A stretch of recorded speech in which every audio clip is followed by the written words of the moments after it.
Okay. Good morning, people. It is Thursday, the 16th of May, aka my last day. Only for the week, though. Don't get screwed. Welcome to TDA the day after, your favorite news platform and the home of popular culture as defined by you, the culture. And as always, it's brought to you by the best in the business. Introduce yourself, please. They call me E-Man, the pro-black activist, TDA producer and news analyst. Melanin jam-packed. We need horns. This is an occasion. in the building. God damn. And it's your boy, 6 Plus of Pure Temptation, Big Marsh from the east side of the bridge. Good morning, people. I am tired. I know exactly what you mean, man. I'm tired. I was up late last night. I was recording a good episode, but damn, ain't got no business being out that late. Got filthy? No behaviour actually. Oh. Yeah, man. Got special guest on. Make sure you start tuning into this week's No Behaviour. Tell them why though. Tell them why. Tell them why. Because Ambush is giving us the exclusive. The Broad Street Bully. You get me? Knuckle dusters. You get me? Quaff, quaff, quaff. There was a part in the conversation where Ambush thought that Margs wasn't going to be on his side, and I guess he saw the potential virality of the back and forth, and you not understanding where he was coming from, and he was frustrated. Do you think? He was like, should I even come here? Should I even come here? He's like, Margs, man. Margs. You don't understand. I'm just doing my job. You know what I'm trying to say? It has to take a while for them to see you as a journalist. Yeah. Yeah, because if it is he had seen you as a journalist, he may not have come. Oh, okay. Because you'd have been doing your job. Do you understand? It's But not he just- still thought, but the man in you, the honourable man in you should understand what I'm saying. Forget about the gang, man. Forget about who you were. Who you're supposed to be as a man. You're supposed to understand. He was getting frustrated. Yeah, no, but obviously I wouldn't be a journalist if I didn't do my job. I can't just But no behaviour's not. What? can't just sit here and just pile on. You get what I'm trying to Man say? said he wanted to be hot whilst he was in no behaviour. Fair. Come on, man. Fair. Sometimes it goes cross platforms. You get what I'm trying to say? Like, 100%. But it was a fantastic conversation. So make sure and check that out. When is it coming out? the audio's dropping on Sunday. The visuals will be out on Tuesday. Patreon crew, you get that Saturday night. Yeah, So if you want that exclusive, sign up to the Patreon, baby. go to Patreon. You get that full. And there are 2 exclusive drops at the end of that. Ah, yeah, 2 exclusive tunes. YouTube are not seeing that. YouTube ain't getting it. off his latest project. That was a good episode still, so I'm Yeah, not it too was. mad about being up late. Definitely was. You get me? But now your boy's tired, man. But everybody else all right? Yeah, man. Seem lethargic as well. Yeah, it's just got so much to do, man. So much to do. I'm working on the house, innit? Ah, okay. Yeah, so it's a lot of back and forth, because I'm not staying there. And I have to come back there every morning in the midst of the traffic to take my daughter to nursery, come back here. By the time I come back here, it's to 10. You know what I'm saying? Like, even yesterday, I thought you guys were going to finish at 10. Well, yesterday Yeah, I thought that was going to be the case, innit? we did. No, not 10. It was like, what? Wasn't it like 20 past 10 or something? Half past 10? No. Was it I 10? went to Spotify yesterday. That's what I was thinking. It was like 5 past, so maybe like it was. Okay. It was a thing. Like yesterday was a good episode though. Yeah, because I was in and out, and then I had to pause it. And then I think maybe when I clicked the live again, yeah, maybe I got it wrong with I the pause forgot and whatnot. because yesterday, obviously, sometimes Esther's in the office on Wednesdays and stuff. Anyway, innit? So I didn't do the math, but I don't know. I remember the conversation that we had on Monday, and I remember, shit, Esther's not in today.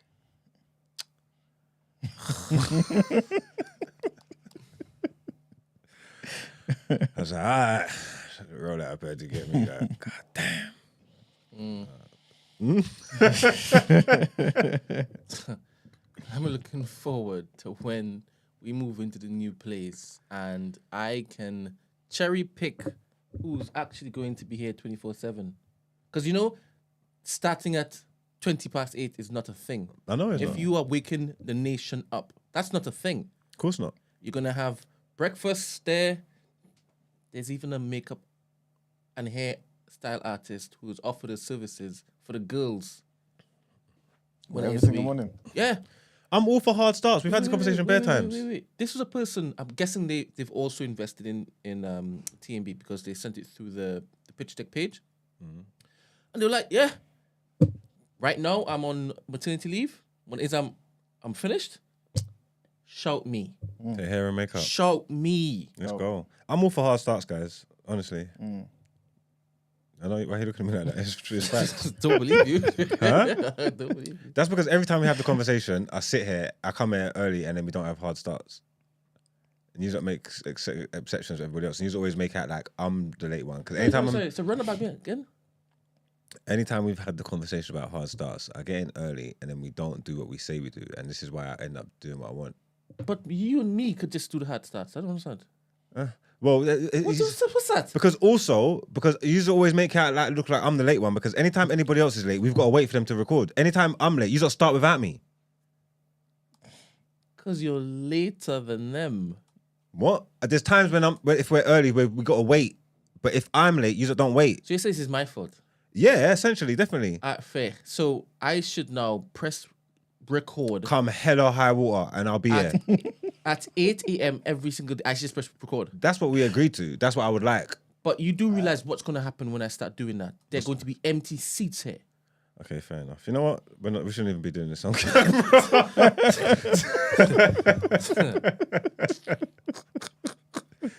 on, Brett. Say hello to everyone, man. Good morning, chat.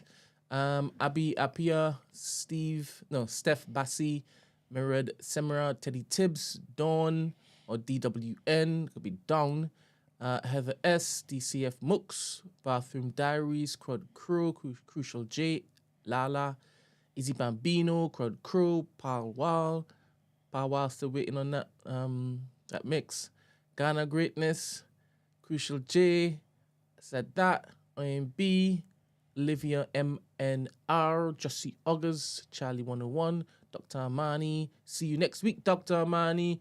Nash, Lauren Louise. Shout out Lauren.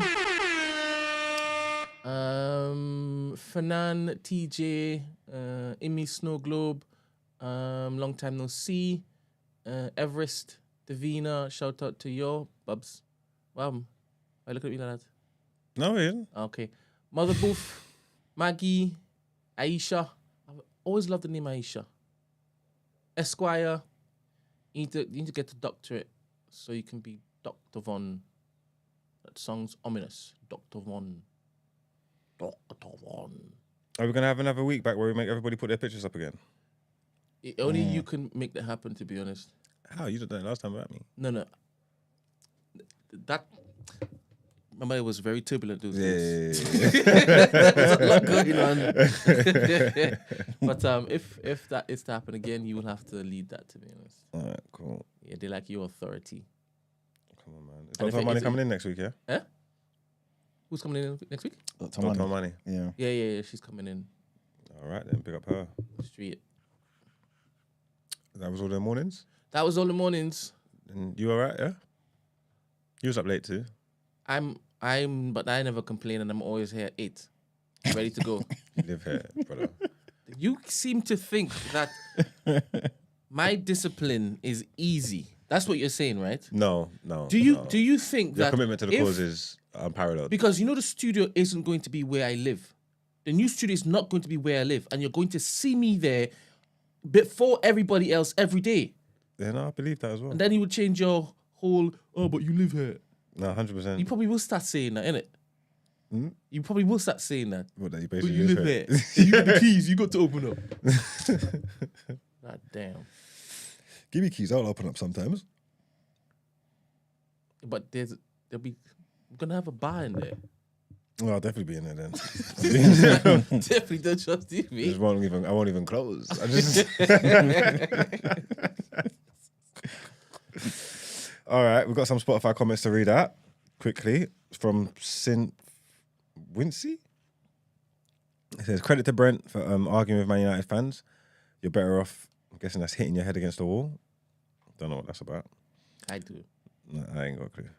Nate Rager says, 10-10 episode. There aren't enough characters to comment on everything.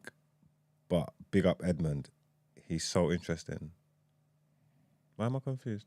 He was here yesterday with B. Simone, and he didn't know that there was a live chat going on whilst he was talking. So I told him to watch the episode back and then view the live replay. Okay. Yeah. He was like, did they like me? I said, yeah, they loved you, man. They really loved you. Look, they're looking forward to the Part return 2. in it. Yeah. So he's like, cool. Edmund is the guy that security guard. Oh, Yeah. oh shit. So, see, I'm crazy. I'm crazy. Sorry. Yeah. Big up Edmund. He's cold. Angel. Yeah, sure. And then Plain Shane says, wasted my comment laughing at Esther talking about Gun It brand. Had to delete it. Anyway, I haven't watched Baby Rain there, but am I wrong in thinking she revealed herself to the world? She's saying it wasn't her. What do you Right? mean? Well, the real woman saying that. Ain't that what he's asking? I haven't watched Baby Rain there, but am I wrong in thinking she revealed herself to the world? Is he talking about the real one? No. Yeah, I think what is this person basically saying? Oh, the real person is now out there, isn't it? Yeah. Yeah. No, but she's saying it's not her, or it's not true. That's what the person's saying. She's saying it's not true. Yeah, it's some of the lies. stories are inaccurate or something. She's moving exactly how she was moving in the show. I haven't seen it, you know. No, neither has Margs. Oh, I've is it? watched Baby Rain there. Oh, you watch it? Yeah. Okay, I thought you said you didn't watch it. No, I told you I watched it All right. from before. You told me to watch it. You said we were going to talk about it, then we didn't talk about it. Yeah. Mm. Did you enjoy it? It was alright. I think I like the fact that it was a true story, I suppose, even though now they're questioning the validity of some of these stories. But yeah, the fact that it actually happened, it was a bit wild. But the guy was just annoying. He's glutton for punishment, and everything that happened to him, he called it on himself. So yeah, I was just like, like obviously I'm an empath, but it gets capped sometimes. So when everyone was like, I was like, whatever, man, fuck this shit. Oh, so what, people were more so on his side? Well, he went through stuff, Oh, okay. but a lot of it he called on himself. Mm. You know what I'm saying? All right. There is a question that Kofi put in the Discord for a potential topic of the day. However, I'm going to ask it to you. I'm going to put it to you, Emmanuel, to answer this question. Marks, you can chime in if it is that you feel the need. This is inspired by Christy about assimilating at work. I want to know if others assimilated at work and how they did it. Also, is going for work drinks or being involved in office banter assimilating or being sociable? I didn't really assimilate like that, you know. Maybe that's why I didn't last too long at certain places. But I don't think it's a bad thing. Like, I wouldn't necessarily say assimilate because I feel like assimilating kind of implies that you lose part of yourself. I don't think that's ever a good thing. But if you're integrating and you're making it work, where it's like you're being yourself, but you have like the aim and objective of being part of the team and really being amongst them, you know what I'm saying, and sharing in that culture, especially for your progress and I guess just to enjoy your time at work. Otherwise, a 9 to 5 can be a long, horrible day, man, if you're kind of by yourself, depending on the type of person you are. I don't mind being by myself, you know what I'm saying? So it's never an issue for me. But if you're the type of person who can get bored easily and stuff, then that might be the way to get ahead. Plus, like, is there really a bad thing if you network with people? You know what I'm saying? Especially when you're in an environment where progression is somewhat dependent on your relationships. You know what I'm saying? With people around you and stuff like that. So I don't think it's a bad thing. And yeah, going for work drinks, I wouldn't necessarily say it's assimilating. It can be, but I wouldn't say it's necessarily assimilating. But it's a good thing. You know what I'm saying? But again, it depends on the individual and depends on what you want to get out of work. If you're just seeing it as, you know, just a way to feed yourself and you really don't like your job, then okay, you shouldn't really be in a job. But if you're seeing it as somewhere that you really want to progress, you like this profession, then I guess that's a step in the right direction, man. Because people will always kind of, you know what I mean? Like they want people in their team that they like, that they can talk to. You know what I'm saying? It just makes the day go better. I got nothing to add to that. I've never been in the workplace like that. I don't think I know I wouldn't have been able to handle certain situations like the hierarchy management, and timekeeping, and all these things. I think I would have struggled, to be totally honest with you. Couldn't see it. There were days when I just would have said, I am done with this. Take my apron off, dash it, take my hat off, dash it on the floor, kick the chip fryer over.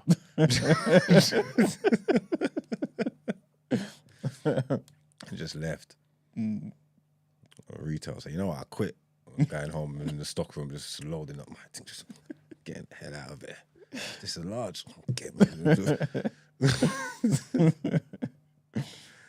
Yeah.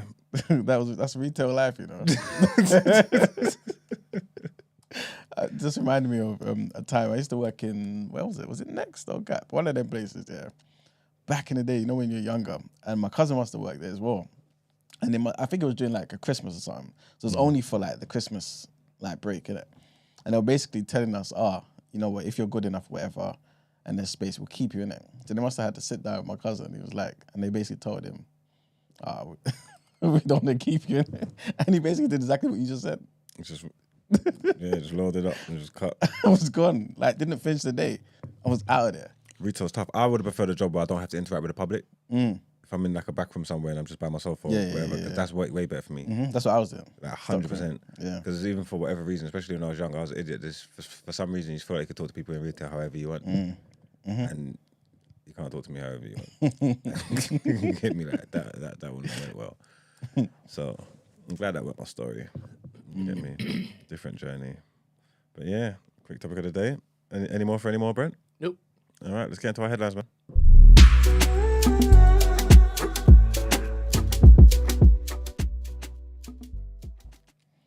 All right, people. So the first headline, did you guys hear about this? You must have heard about this. Yeah, big trigger warning on this one. About Slovakia's Prime Minister. You guys heard about it? No, what happened to him? All right. Mr. Robert Fico, he's fighting for his life, man. On Wednesday, he got shot 5 times. What, assassination attempt? Yep. In a politically motivated attack. Yep. The country's interior minister, Matus Sutaj Estok, said that the attack on Mr. Fico was an attack on democracy and that the political motivation of the attacker was beyond all doubt. Mr. Fico had already spent 3.5 hours in surgery when officials held a press conference on Wednesday evening. Robert Kalinak, who is Slovakia's defense minister, said that Mr. Fico had been in an extraordinarily serious condition. He told reporters, "Today is the saddest moment in the 31 years history of Slovakia. An attack on the Prime Minister is an attack on democracy. It is an attack on the state itself." He says the government will do everything in its power to investigate the heinous crime. And a suspect has been detained. I think I remember seeing something like the guy might be like 71 years old. Oh, something like that. Yeah. But I'll need to double check. I think that's the case. But if you don't mind, can you double check that, please? Next headline brings us back to the UK, where Labour has launched the process to select a general election candidate to replace Jeremy Corbyn in the London seat of Islington North. What? What? Just now? Yeah, imagine, yeah. Okay. The former Labour leader has been the party whip. The former Labour leader has had the party whip suspended since 2020 over his response to a report into anti-Semitism, meaning he currently sits as an independent MP. Last year, he was effectively blocked from standing for Labour after the party's ruling NEC, which the National Executive Committee backed a motion to prevent him from being endorsed for the seat that he had represented for more than 40 years. Applications to be selected to run for Labour in the seat opened on Wednesday, with candidates expected to be shortlisted next week. The hustings will take place online, with Labour dismissing suggestions that this is unusual. The result, according to reports, is expected to be announced on the 1st of June. And our last headline, the head of England's second largest police force has backed the government on stop and search, saying that a drive in the tactic had reduced knife crime hospital admissions by more than a quarter. Stephen Watson, who's the chief constable of Greater Manchester, who has turned around the failing force, with a back-to-basics approach, said that stop and search done lawfully, objectively and respectfully was not controversial. Mr. Watson, whose force had been rated the most improved in England and Wales, had quadrupled stop and searches from 11,745 when he took over 3 years ago to 46,029 in the past year. So he also said that I cannot produce academic evidence that links stop and search to reducing crime. Imagine. All I know is that as a police officer for 36 years, if you don't stop and search and do not operate proactively, bad things happen.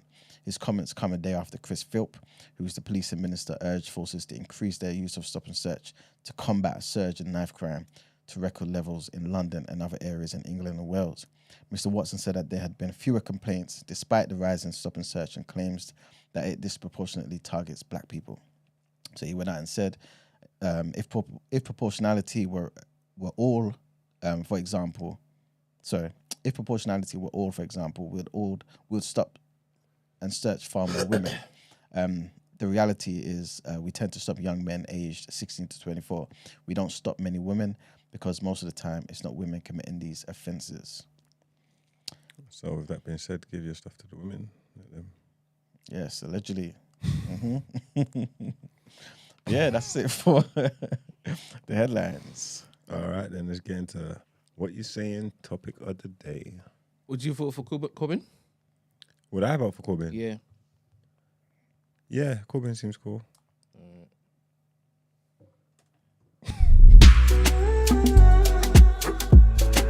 I see we're missing it.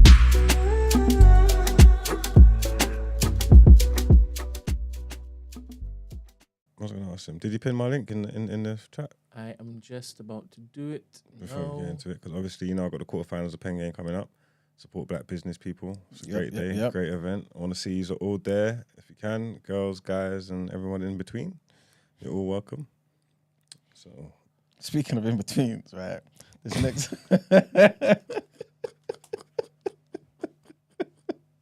this next topic of the day might fit into that, Good segue. Because, and by the way, this was sent to me by Stacey. So big up Stacey in America. And basically, it's a new development surrounding the Boy Scouts of America, innit, right? And long story short, they're changing their name for their first time in its 114-year history and will become Scout in America. So no more Boy Scouts of America. It will now just be Scout in America. Are they changing the criteria as well? Well, we're going to get into that. So basically, let me just read the article a bit more. It's a significant shift as the organization emerges from bankruptcy following a flood of, trigger warning guys, sexual abuse claims, and seeks to focus on inclusion. Right? The organization, steeped in tradition, has made seismic changes after decades of turmoil, from finally allowing gay youth to welcoming women throughout its ranks as well. That's what they're doing now. With an eye on increasing flagging membership numbers, the organization announced a name change on Tuesday at its annual meeting in Florida. So Roger Crone, who I believe is the president and chief executive officer, he took over last fall as the president and the chief CEO. He said in an interview, in the next 100 years, we want any youth in America to feel very, very welcome to come into our programs. Yes, so basically, they're opening the doors to everybody. The organization began allowing gay youth in 2013, and then they ended a blanket ban on gay adult leaders in 2015. And in 2017, it made a historic announcement that girls will be accepted as Cub Scouts as of 2018 and into the flagship Boy Scout program, which they renamed now in 2019. Gays were banned from Scouts? Yep. In America? Yeah. And they act like they're all progressive and thing. What do they mean? I thought it's for boys. What do they mean gays were banned? Yeah, like if you identify, you can identify as gay, of course. Yeah, man, you just couldn't join. Maybe if they found out, they'd get rid of you as well. Ain't that like discrimination or something? Yeah, in some circles, yeah. But I think, yeah, of course it is. That's what I'm talking about. Ain't that mad? Yeah, that's why they have to get with the times, isn't it? Like the Boy Scouts is, I can understand if you're saying like it's just for boys or whatever. Okay, cool, fine. How can you say you can't join because of your sexuality? Yeah. But, yeah. Unless it was one of those old laws, but wasn't really fully enforced. And so maybe the gay community came out and was like, look, we need to change this particular law in it. You know what I'm saying? And then make it official that it's no longer part of the organization's legacy. It might have been something like that. So then how come they're getting rid of... So what's the girls is called Cubs, right? Yes. So they're accepting them now. What they did back in 2018. But why would they need to accept them if they've got their own thing? Just because I think there were some girls who wanted to join. They didn't want to go to the Cubs. They wanted to go to the Scouts. Yep. In fact, there's a quote here where somebody, who is it? Selby Chipman. Yeah, so nearly 1,000 young women were in the inaugural class of female Eagle Scouts in 2021, including Selby Chipman. The all-girls troop, she was a founding member in her hometown in North Carolina, and it's grown from 5 girls to nearly 50. And she thinks that the name change would encourage even more girls to realize that they can join. So girls were like, this is what she's saying, girls were like, you can join Boy Scouts of America. And so, yeah, now long story short, she's a college student. And yeah, man, she's a scoutmaster for her particular troop. But are they girls that identify as girls? Yeah, I believe so, yeah. So why do they want to join the Boy Scouts? No idea. No idea. But this is what they want to do. Like, if it's girls that are not saying that they don't see themselves as women, or it's non-biological, no, what's it called? I know what you mean. Yeah. It's bad that I don't... Do you know what I'm saying, Brent? What's the word called? What's the phrase? Non-binary. That's it. There we go. We got there in the end. If they're saying that they're non-binary or they see themselves as he's and stuff like that, then I can understand. But if they like girls and they want to be girls and they see themselves as girls, what's the need to go and join the Boy Scouts? Right. Oh, Fernand even said in the chat, Because maybe, they have, Brent, it's because they have the female equivalent. I'm saying. Do you get what I mean? Yeah. Yeah. I think, do non-binary even assign a Subscribe gender to them? No, you're right. Non-binary don't. Yeah. Okay. I don't know. What did you say? What did you say, Eman? Yeah, I was just saying, Fernand said maybe there's only one of them in the area. So, for example, in that area, they might have just had Boy Scouts and no Girl Scouts. So it might have prevented them from even joining any sort of organization like that. Okay. It could be something as, small as that. You ever been camping? Camping? What, like proper, like with like scouts and Tents things and like that? stuff. Just camping. Nah, I ain't never gone out with a tent in my backpack and Never slept in the woods? slept in the woods underneath the stars. Like, It's not really my story. Why have you? Have you? Yeah, I have. What did you do that, Rob? First time was a church conference. Closer to God, getting closer to God. Yes, but it wasn't under the trees and the stars. Ayahuasca thing. No, we just we just used that as our abode and then journeyed into town to do the conference stuff. So you just slept in the woods? Just slept in the woods For no reason. Yeah. for the experience. Okay. There were other families there sleeping in the woods. We had to pee in the woods. We had to tutu in the woods. And what did you do? Wipe your bum with leaf? No, we had toilet paper. Okay. We were allowed to carry toilet paper. That makes sense. What, you took the toilet paper back to the tent? You mean the rule that we No, brought? the used one. Because otherwise you're littering. No, we didn't. You know what I'm saying? So Do you know what I'm saying? tutuing in the woods is fine, but Yeah. don't drop any toilet paper that you use to Yeah, carry bath. Well, that's manure, innit? It will go back to the thing and it will help. And why wouldn't that same toilet paper do the same thing? Wouldn't it break down the same way? Nah. Oh. Of course it breaks down. After how many hundreds of years? That's fine. All right. And we had to dig a hole. Just like normal. Normal. Oh, you've never gone camping? No, I don't That's why think you're so. laughing. Yeah, but digging the hole and all that makes sense to me. Obviously, the toilet roll thing. I would have kind of assumed that they'll tell you to put it in the bag and then you have to dispose of it somewhere properly. Yeah, where? Like when you go back to town, innit? Like find a local bin or something. Nah. Maybe it was irresponsible, but it's probably gone right now. Oh, would it? Yeah. Broken down by now, isn't it? No, someone had to clean it. Sure. That's what I think. Nah. Hope no animals choked on it. But camping's good. You guys should go camping. Why? A different experience. I don't need to experience that. You've gone conch though. It's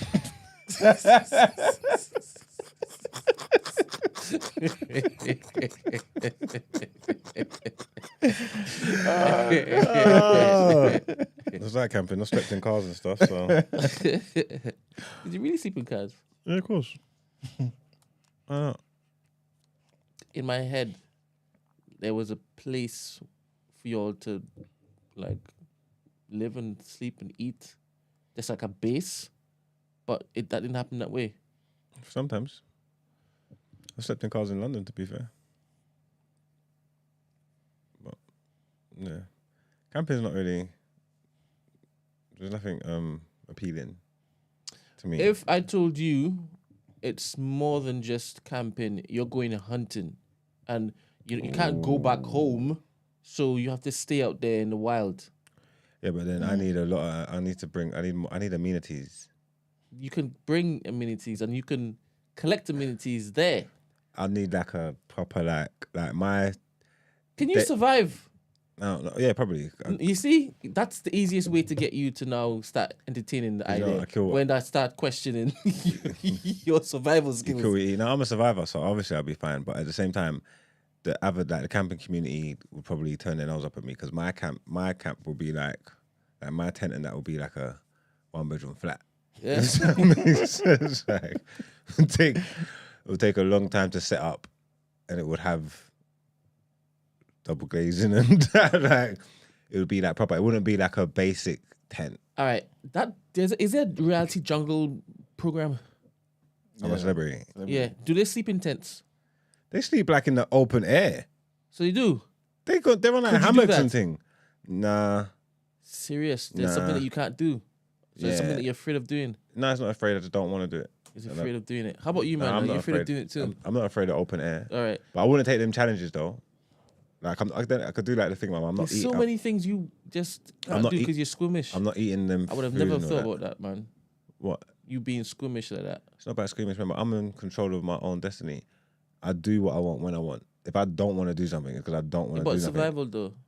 That's not survival. You put yourself in a position. Just remove the gamification of the entire exercise. Yeah, but if you got to survive. That's different. Survival, like if you was crash landed somewhere and you was out in the woods and you ain't got no choice, I'm gonna survive. You get me? I'm talking about to do this stuff by choice, bro. Why the hell would I do this foolishness? To prove your manhood. I don't need to prove my manhood to anybody. Do you get what I'm saying? Like, that is bonkers. Can you see like little women, little puny women, and non-binary and I need to soup it up for him to basically answer the question. That's why I added more spice to it. All right, go on.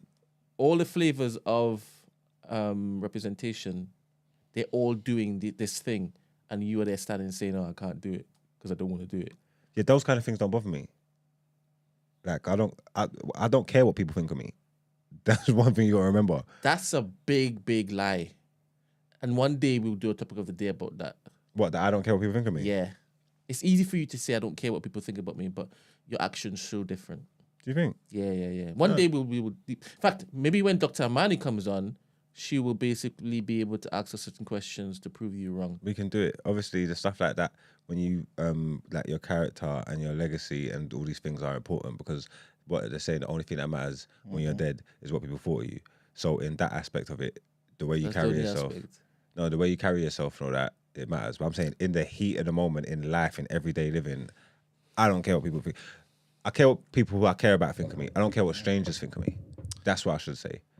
I care about people who mean something to me and people who know me. How they see me, how they perceive me, and what they think of me is important. I do not care what strangers think of me. When your principles are tested, when your, what was it called, reputation is tested, 100% your ego kicks in and your ego literally screams all over the gaff. So to suggest as though that what you're saying is actually legit is bollocks. The ego's self-serving because it's not about what people think of me, but it's about what I think of myself because I've got to look in the mirror. It's not about people. It's about me. How you did that. I like how you did. Come on. I like how you did. Come on, Brent. You just pull that from your waist. I like how you did that. And to be honest, this is not the topic of the day, so I'm not going to get into it. Right, cool. I could get into this, but just save it for Dr. Amani. I'll put a pin in it. I'll put a pin in that. I like that though, Max. I like that. Go on, man. Go on. Yeah, all I was going to ask is basically what are the pros and cons of this, man? What do you think the pros and cons are? Do you think it's a good idea for them to open this up to everybody? I don't have a horse in the Scouts race.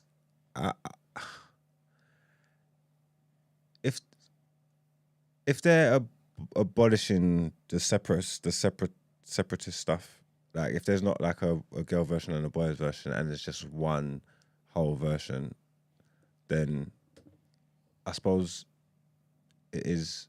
I suppose it is what it is.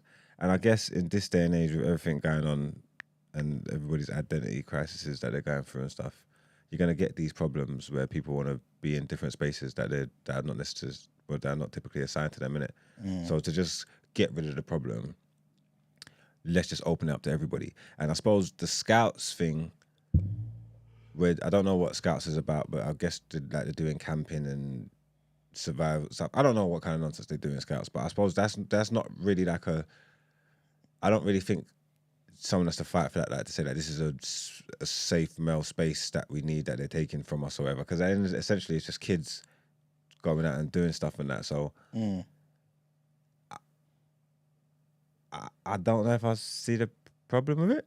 Couldn't you say that about any sort of boys' club? Because what if there was just an organization where like men came together and women came together and they just did stuff together, like, you know what I mean? Like, I don't know, just chilled, spoke about life and all that sort of stuff in their own spaces. Since everyone talks about stuff and everyone goes through certain things and, you know, kind of just wants to share, couldn't you just say, okay, you know what, let's ban men having their separate spaces and women having their separate spaces, let's make sure it's all together? I think there's I don't think there'll be circumstances and subjects and stuff where the spaces are where it's good to have the spaces where so women can go and talk and feel comfortable within themselves, and men can go and talk and feel comfortable within themselves. So there'll be certain time where it's good to have the separate spaces. I don't know if Scouts is that in it. I'm not saying so. Not let's not get rid of all separate spaces, because some people need spaces to vent. People feel more comfortable within their own and stuff like that. So I'm not saying across the board do it. But again, I just think, cause I don't actually know what they do in Scouts. Like, what's so important in Scouts that it just needs to be for boys? Why can't the girls go? But then they got the Girl Scouts. So why do we have to merge this? You know what I mean? Like, you guys decided to have your own. Why is it now that's not good enough? Why do you need to come over here? And why do the boys maybe feel the need to go over to the Cub Scouts? Again, because everybody's going through it. There's the identity thing. What's the word? What's the phrase that they use? Identity politics. Maybe whatever. But all that stuff's going on, and people identify as wherever they want nowadays. So there's probably more pushback and more problems with the spaces. And like I'm saying, if it's something more serious worth fighting for, then I can hear it. But I don't know if that's a hill that anybody wants to die on. They've probably getting a lot of complaints from little girls that want to go to Boy Scouts. And rather than fight them and just say, no, you're not represented there, it's probably easier just to say, okay, cool, you know what we'll do? We'll just make it scouting things of America. Then everybody's welcome, and then we don't have these problems. And I'm saying that it's an easier option because there's not actually anything going on like that needs to. I say this, I don't know what they do over there. I don't know what Scouts is about. Well, let me. So basically, I asked ChatGPT, like, what do people gain from Boy Scouts, right? And they said leadership skills. Y'all are funny. What happened? Right. Y'all couldn't guess what they can possibly gain from Boy Scouts off the back of just your knowledge. Yeah, of No, course, but what? yeah. But what do they why do? would it need to be? Why would it need to be Unique to boys. unique to boys? I'm saying. All that stuff, leadership skills, girls could be allowed to do all that stuff as well. I'm saying I don't know what they're doing that should be unique to boys. Do you know of your thing knowledge? Why would there be a boys' school unique to boys? What are the benefits of that? Of a boys' school? Yeah. Or boys' school. What would be the benefits of a boys' school? There'll be positives and negatives of a boys' school, but maybe one of them would be less distractions, maybe, because you're at a certain age and your hormones, and then obviously you're mixing the sexes, and then man's going to school for the wrong things, they're not concentrating, looking like a feed up in class and that, instead of doing algebra. You know what I'm saying? I can see that. But then at the same time, guide to mixed schools will help you develop relationships with the opposite sex. Okay, you just jumped to mixed schools. Sorry, go on. What happens when you are with your boys 24/7? None. What happens when you're with your boys? I guess I learn how to communicate with them. Yeah. I learn how to build, I guess, businesses with them. If it is that we are thinking about like pooling our resources together and doing something like that. But that wouldn't be uni for boys. If you're with, depending on what kind of women you're with, you could do that with women. No, I'm starting there. Okay, go first, on then. Right? Because in my head, men don't even. We have this thing where men don't even like to talk, right? And when it is you introduce women into the mix, you now have to perform. Yeah, because the conversations will change. Yeah. So just having all boys do a particular thing, in my head, you automatically have a dynamic where you get to grow your relationship, grow your communication skills amongst men / boys. You get to learn about what other boys go through, so you know yourself. I'm like him. I'm like him. I'm like him. I'm not just unique. I'm not alone. Yeah. Instead, I'm not alone. In my head, this was the first stage to prepping for the next stage, maybe army, right? In my head, you learn certain skills that can be transferred into those particular army skills further down the line. I think this is how it started in the first place. You learn how to hunt, you learn how to survive, and you learn how to be a protector, right? And this is for you to be prepared for what you're supposed to do when it is that you now link up with women, right? You have those particular skills, and it's honed in. Leadership skills. Yeah, but I think a lot of women will give you pushback on that kind of stuff nowadays, and you say all that kind of stuff out loud, and they're going to tell you it's misogyny about hunt and protect and rest of the tale. What are you talking about? So why can't I go and hunt and protect myself? And this is what they're going to tell you. So then you ask yourself, why do you have all female camping this time and next? Now, I don't actually know what it is that they actually do there that's different to the male ones, but survival skills is also in there, right? Sewing. I don't know if it is that they were sewing when they were camping. I don't know. If it's the Textiles. camping, it 100% it could be. How can you make a tent out of nothing? How can you make a shelter out of nothing? Yeah. Yeah. And I don't know if that is seen as homemaking as you have in your head. It's completely different. Okay. But these rudimentary skills, it serves you outside of just the environment of the forest. 100%. Right? And it gives you a sense of independence that you may not have ever had in the environment of your home.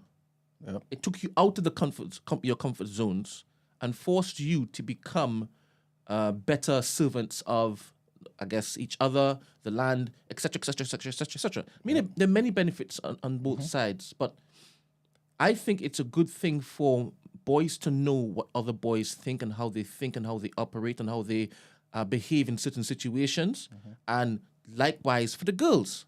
100%. So that's without touching ChatGPT. But let's see what ChatGPT says. Yeah, I think you're 100% right. Like everything you were saying kind of reminds me of boarding school as well. So you think it's better to keep the spaces separate? Not better. I think there's value in doing exercises like that. What you said about men being different around women and stuff like that, obviously you didn't word it like that, but I'm going to say that the conversations changed just because you just have to just be mindful of women. Like if me and you, if we're us sitting here now having a conversation, even if we're not saying nothing crazy, but just having a general conversation, I believe we would be mindful of our language and how we're talking. If you inserted a woman in here, it'll be different. I will quickly get to know whether if a woman walks in here, whether she's safe or not, based on the time I spend with you. Yeah, 100%. So I suppose there's something to be said about learning and growing, knowing yourself and manhood and whatever, masculinity, boom, boom, boom. But again, like I'm saying, in this day and age, you say all that stuff out loud and you're just going to get pushback and they're going to say... I don't think that's true. I think you've jumped to a generalization. You think? Yeah, if you're talking about this exercise, 100% you jump to a generalization. Because men still do things with other men. Go to football, talk about football. Yeah, but Barber. they're not men's like women do that too. What you just said is true. Women do also go to football games, but we all know the whole football thing is a male-dominated exercise. Conversation-wise. Yeah, but they don't want it to be, and that's why they're changing it. That's why they're putting more When money you say into they the don't women. want it to be, 100%, if women would like to basically talk about football and let football be their center point, 100% that's cool. And men should not be pushing against that. But to suggest as though that is like a female thing to do, that's wild. I agree. Why are you taking so long to No, I hear you. I'm just trying to. I remember I'm a feminist as well, so I'm just trying to consider the other side. That's what you were doing. Huh? Yeah. By saying that they will complain if it is that you talk about men doing activities by themselves? No. In fact, they would encourage that. Who would encourage that? Women. Go on. Wait Go on, a go on, minute. No, wait. Expand. Wait a minute. Expand on your facial expressions, please. Yeah, so they can have time for themselves as well, innit? Not because it benefits you. It benefits them, What do you mean? allegedly. No, because obviously if you're spending time with yourself, you know what I'm saying, with the rest of the guys, they get time to spend with the women. You know what I'm saying? I'm talking about activities that grow them. I'm not talking about you now suggesting that women don't want you to spend time with boys. They want you to spend all the time with them. I'm not suggesting that. I never suggested that. That was in your sarcastic retort, but nobody picked up on that. It's crazy. But no, but you're right. The women who obviously, it's not even a women thing. The rational thinking people will obviously know that there's benefit, like you said, to men doing things by themselves. Because in reality, we're different. That's just the reality. And society, it seems, certain groups in society just want to make everyone some homogenous group. You know what I'm saying? But everyone is different. We have different things that kind of only or predominantly affect men. And there's things that predominantly affect women. Plus, if you have everyone together, just based on biology, everyone's rates of development, everyone's skill level will be different. People will be left behind. Some people will be, you know what I'm saying, like left bored because they're not being stressed and like pushed to the same sort of limit. You know what I'm saying? Like, it's just stuff like that. You know what I'm saying? So there's obviously benefit to having things separate. But according to ChatGPT, it does say that obviously the decision to exclude girls from the Boy Scouts was based on traditional beliefs about gender roles and differences in activities and experiences deemed appropriate for boys versus girls. See, and they're on to gender roles. That's like old school thinking, misogynist and stuff like that, and chauvinistic kind of things. They're onto the gender roles. They want to change them, innit? So that was they're saying that was an old way of thinking. That you need to be gone with that. Like, it's 2024. That's the mindset, innit? That's what they're gonna say. Whether they're wrong or whether they're right. Like, what age is Scouts from? Ooh, let me double check.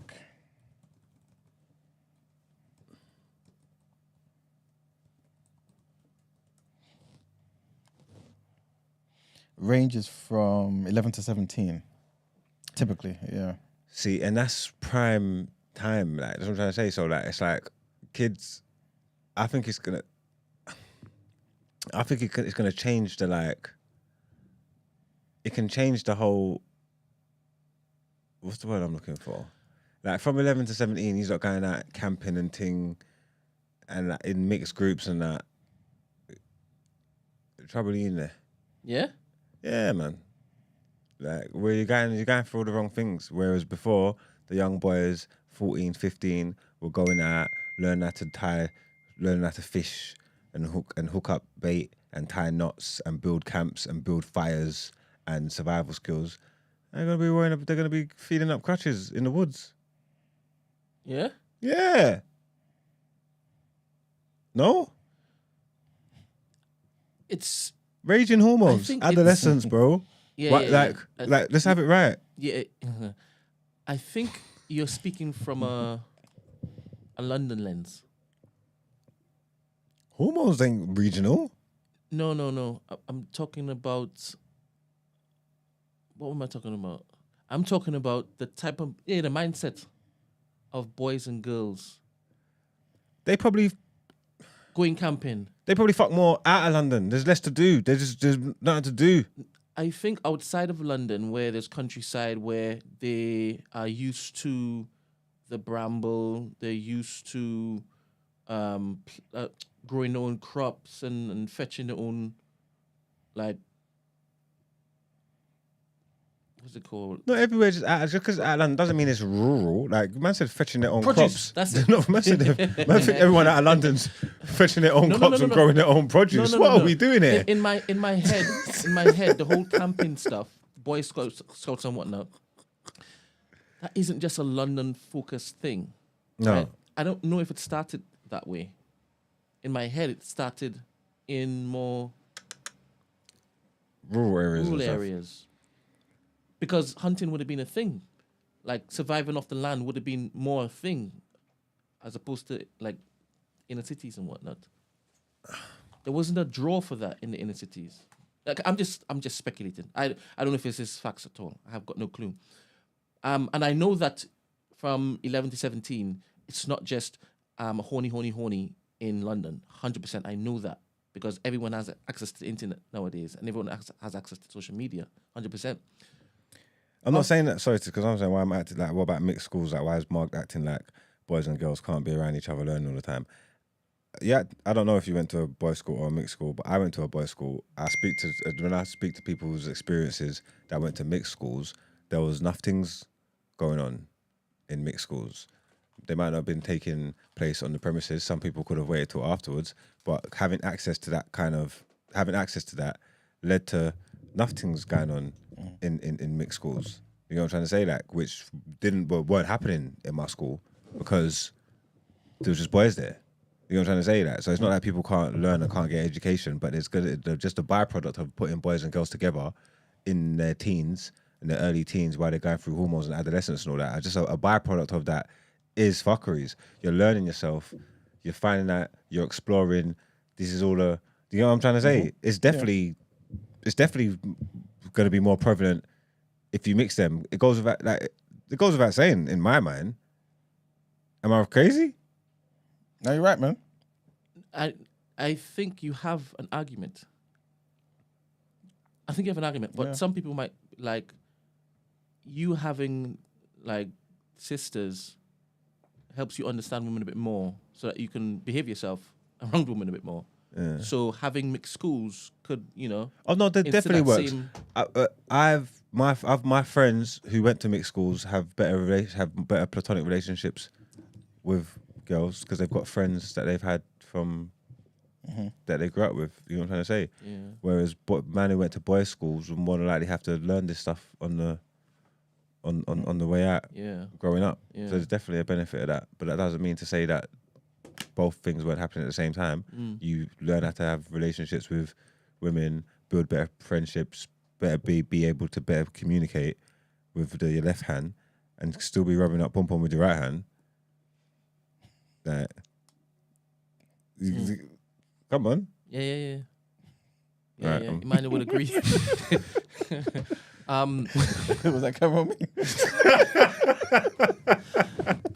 Next week, Emmanuel, the week after, we could tackle the whole should we eradicate gender roles full stop. Is there an argument that it no longer should exist in this day and age? All right. So that both of you all can get charged up. Just to remind people where you all stand. Just remind them who we are. I'm with it. All right. All right, then cool. Let's get into more headlines. After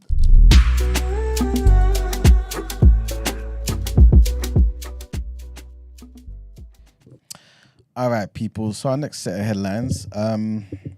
Some senior lawyers have warned that criminal suspects will be freed on bail rather than remanded into custody because the Ministry of Justice is running out of prison spaces.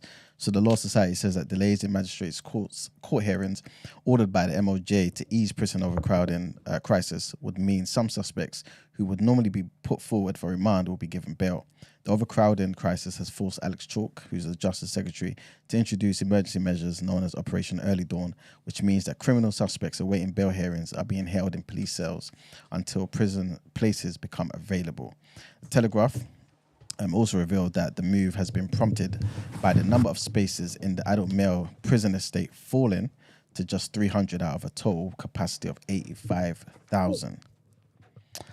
Next headline, and campaigners have hailed a proposed law change that could see cyclists who cause death by dangerous, riding, don't know why the word's missing, face up to 14 years in prison as a fantastic result. Matt Briggs has campaigned for nearly a decade for dangerous cyclists to be given harsher prison sentences after his wife, 44 years old, was killed by a reckless teen rider in East London in 2016 as she crossed the road on her lunch break. The House of Commons today backed an amendment to create 3 new offences, including causing death by dangerous cycling, causing serious injury by dangerous cycling, and causing death by careless or inconsiderate cycling. The plan was put forward by Sir Ian Duncan Smith, and that was supported by the government and will form part of the Criminal Justice Bill, which is currently making its way through Parliament as it bids to become law. The proposed law would require cyclists to make sure that their vehicle is equipped and maintained in a legal way, which includes keeping brakes in working order. And it would apply to incidents involving pedal bikes, e-bikes, e-scooters, and e-unicycles as well. And our last headline, apparently, residents in Devon have been told to boil their tap water, man, over risks of parasitic diseases. Keep seeing this everywhere. Yeah. Mm-hmm. They've been told to make sure you boil that tap water, man, before you drink it, after 22 cases of parasitic diseases were confirmed. So Are you not still drinking tap water? Sometimes you have to, you know. Why? When? What time? It's easy, isn't it? What if you run out of the bottles, man? Just go, yeah. Just go shop, man. But does the filtration thing work? I got one of them Breville, one of them water filter things. Yeah. Would that take out that thing there? I'm not sure if it takes out this particular disease. It might make the water softer. I'm not too sure about this. Okay. But yeah, man.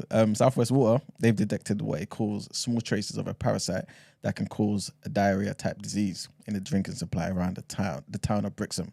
So dozens more cases of upset stomachs are being investigated as the disease appears to be sweeping the area. Yeah, man, this particular parasite can cause a disease called cryptosporidosis.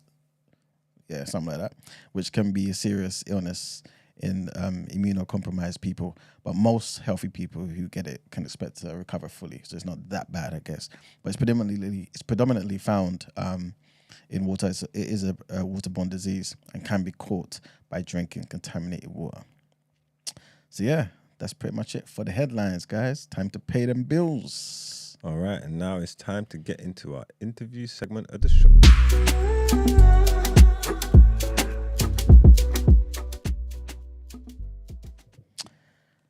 All right, people. So, as promised, we did say we got a wonderful guest today. I'm going to let her introduce herself because her introduction I've seen on another show was fantastic and I'm not going to do it justice. Right? But you guys 100% will definitely benefit from today's conversation. Obviously, all our conversations are great, but today I specifically want to tell people, get your notes out, get your pens out. You know what I'm saying? Like, you're going to gain a lot. But yes, good morning. Hi, good morning, everyone. How are you? Fine, thank you. All right, thank you for coming. Thank you for having me. Yeah, please tell the people who you are. Hi, I am Benedicta, founder of Benny Ratio Finances. I'm an accountant and what I like to call finance professional. So I just do all things finance. But via my business, Benny Ratio Finances, we help small business owners. I say small, medium and growing business owners with their accounting, with their tax, basically interacting between them and HMRC, company's house, making sure they don't get in trouble. And sometimes when they do get in trouble, they'll come to us. So helping them to get out of trouble, avoiding fines and all of that kind of stuff. But we do a lot more as well. So I do a lot of finance education as well, just on how to manage your money, how to, you know, be right with the law, with business and all of that. So I have a few courses as well. And I just try to do accounting differently, bring it into the 21st century, really. Okay, so you kind of getting rid of the jargon and kind of just making it... Exactly, just in simple English that everyone can understand. Yeah. And taking the load off. If you want to know how to do it yourself, we can help you. If you want us to do it, we can help you as well. But just because you have an accountant doesn't mean you should be abdicating complete responsibility. Like, you should still know it a bit, you know, yourself. So just trying to make sure that we interpret it from complex jargon into simple English for the everyday person. Okay. So being in this field, do you have to like live your raps? Is that important for your clients? Would you mean live your reps? Like, obviously it's all finance and money based, so I'm guessing you have loads of it. I'm not looking for it. I'll put it that way. I'm okay. Right, I desire to have more. all right. Who wouldn't? But I'm not hungry, that's for sure. If that answers the question. No, I heard that. That's good. I was just saying, obviously, the professionals in the field, I would like them to live their raps. You know what I'm trying to say? Of course. It would inspire me to Yeah, we go can talk with about you. some of that. Yeah. Because I probably need help. I got in trouble with, anyway, forget that. Allegedly.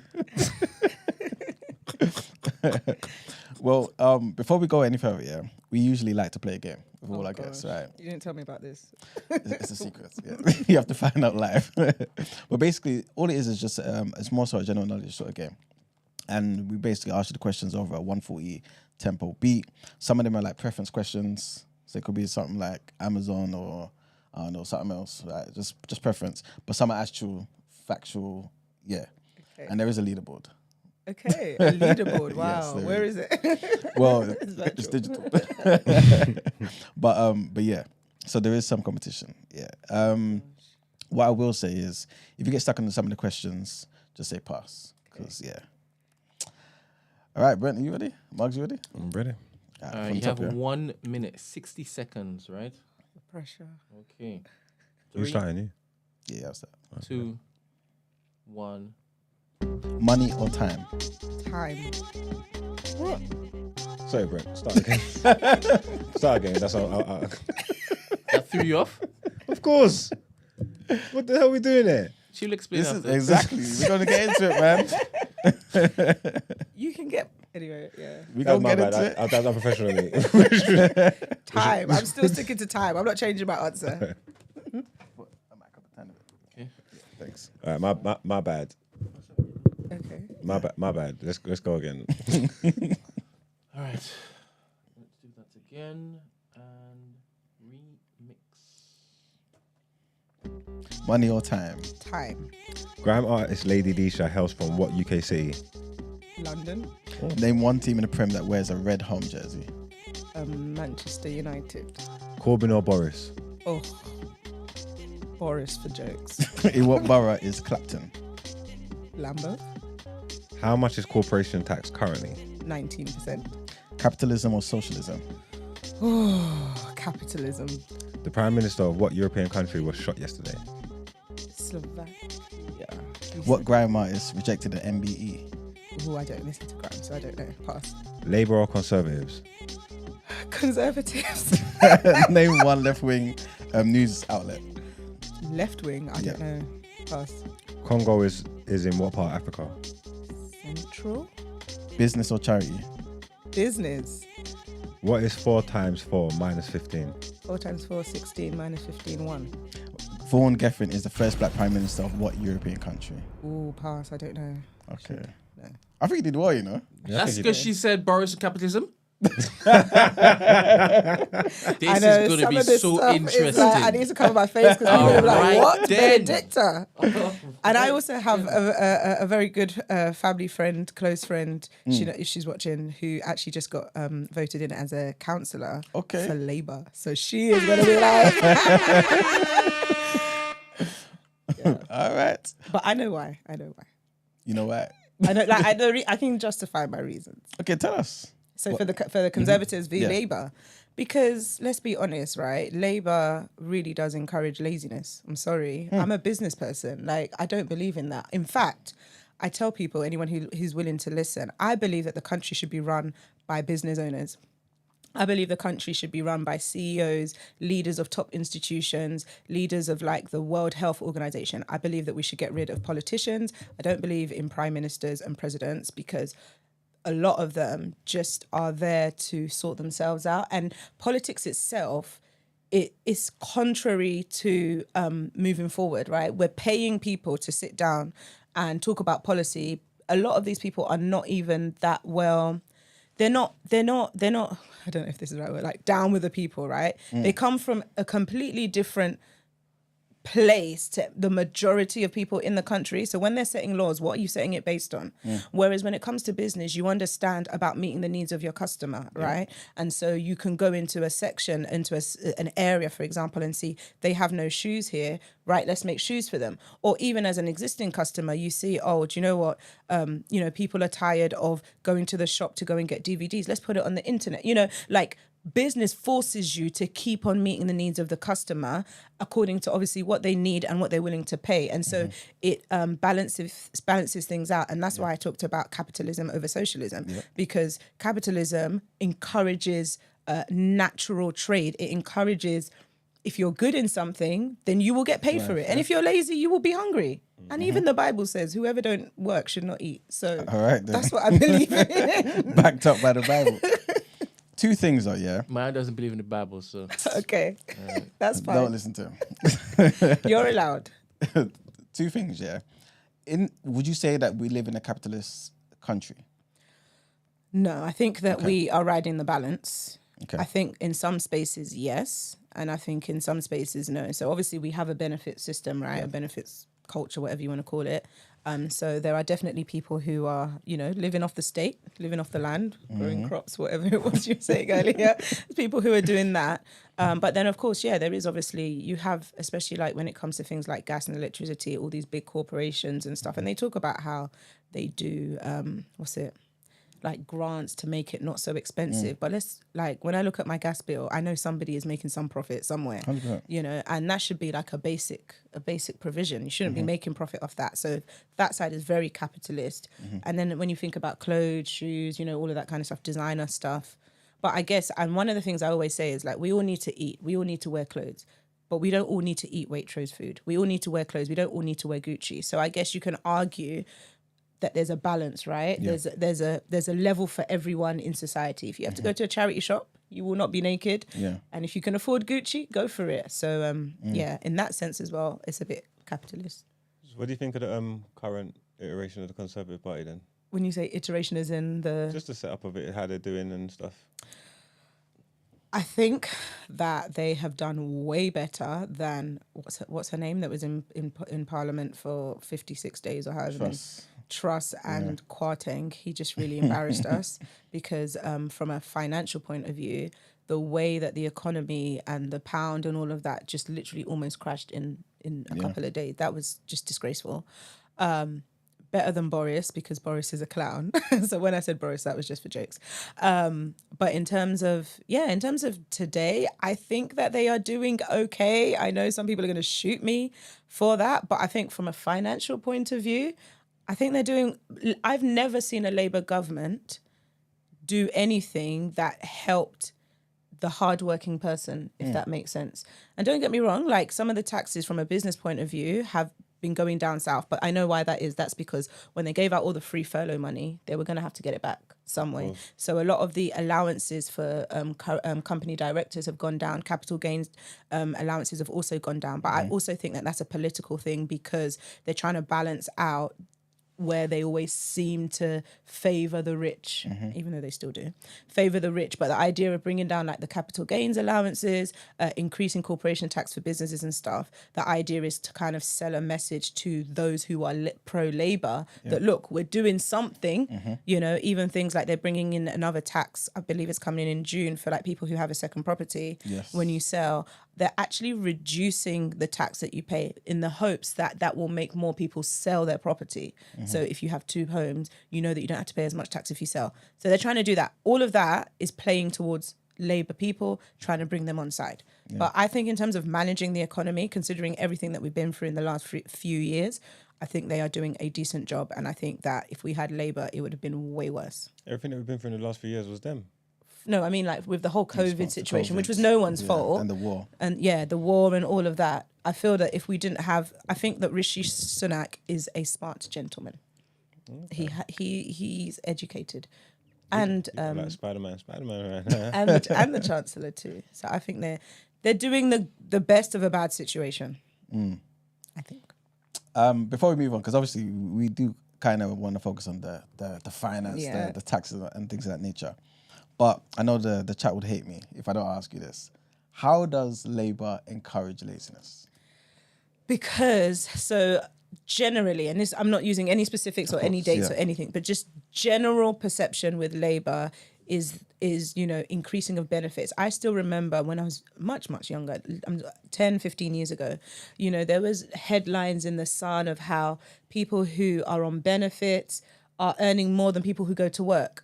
So you see someone on benefits with like a couple of children and they're going on holiday, they're doing all kinds of things that even the ordinary person who's working can't afford to do. Yep. And when you look at how much they're getting from benefits, it's more than some people's salaries, right? Labour heavily encourages that. And then also in terms of innovation, I don't know, I wouldn't say they're not innovative, but I know that with Conservatives, they do try to encourage more business and tax and, tax efficiency from that kind of side of things. That's just a general point. Okay, cool. All right. When it comes to, I guess, starting businesses, right? Let's start there, because I personally believe that the only way, because just in case you wasn't aware, right? This is definitely TMB is a pro-black, pro everybody. Yeah. It's a universal, but it's a pro-black platform, right? And I guess a lot of the issues that I feel like black people, that are kind of unique to black people, I think can be remedied from more black people getting into business. 100. Tell me, number one, why you think that is, and number two, like, where does somebody start if they feel they're not necessarily the most creative person? I don't know what business to go into and things of that nature. So I do agree that the more black people we have in business, the more we're able to serve ourselves because we understand what we need, right? I know this is not business, but a perfect example is how, like, even with medicine, right? The medicine, paracetamol tablets, whatever they give in hospitals, surgeries, doctors, right, is geared toward, in the UK, is geared towards the predominant race, which is white people, right? Caucasians, right? So even as a black woman, when I go into a hospital or a doctor's and I say, this and this is happening to me, they're like, oh, it's normal. Or, okay, it doesn't resonate, right? There are diseases, there are sicknesses that are more common with black people because of our makeup, our genetics, for example. So I'm using that to cross-check with business, right? When they're making new policies, they're not thinking about the minority. They're thinking about the majority. Policy by nature is to serve the majority of people rather than the minority. And so when you have more black people in business, we're going to understand our problems from our point of view. We know the kind of food that we like to eat, which is why, for example, I was doing something yesterday where I had to get a quote from someone about we want to do a meeting in a hotel and they were talking about, oh yeah, we're going to serve a cold lunch with sandwiches. I'm just thinking in my head, like, you must want people to cuss us out because I know that black people don't like cold food, number one. So you can't be serving sandwiches and saying that that's not lunch. So that's an example. So if I had a hotel, all lunches would always be hot. For my people, right? Because that's what they like. So that's just an example of how we would be better suited to cater to the needs of our people, basically. The challenge, though, is that I've seen sometimes when people go into business, especially black people, they don't do it properly. They don't serve people properly. It's poor standard. It's not quality. It's all upside down. And so people are reluctant to want to do business with black people. They don't pay the price for it to be a certain level of excellence. Or even when they are paying the price to be excellent, on the flip side, the black people are not willing to spend the money. Like, so they're trying to beat down your price. They're trying to get it for free. They're trying to ask for discounts, all of that kind of stuff. They're not willing to pay for it. So that's the challenge that I've seen with black businesses trying to do business with each other. A lot of, I guess, if you were to look at stats, I guess there might be some stats out there basically saying that the amount of black businesses currently is kind of quite low, right? Yeah. Would you put that down to because some side hustles don't need to be officially... The reason why I'm asking that is because obviously there has been a change to how they're taxing, I believe. Is it how they're taxing or...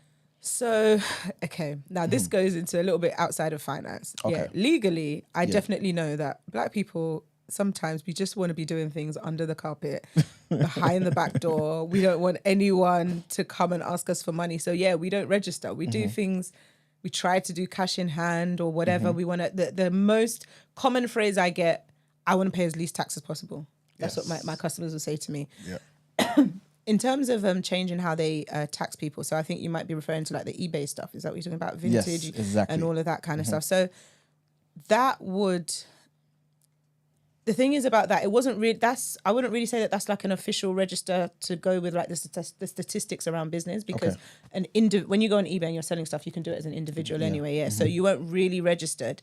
But yeah, because that was down to individuals, definitely, I don't really see people having to register, because people could get away with not registering. Basically, people probably were not registering because they just want to do things off the books and keep the most money. So I think from a statistics point of view, that is probably affecting us.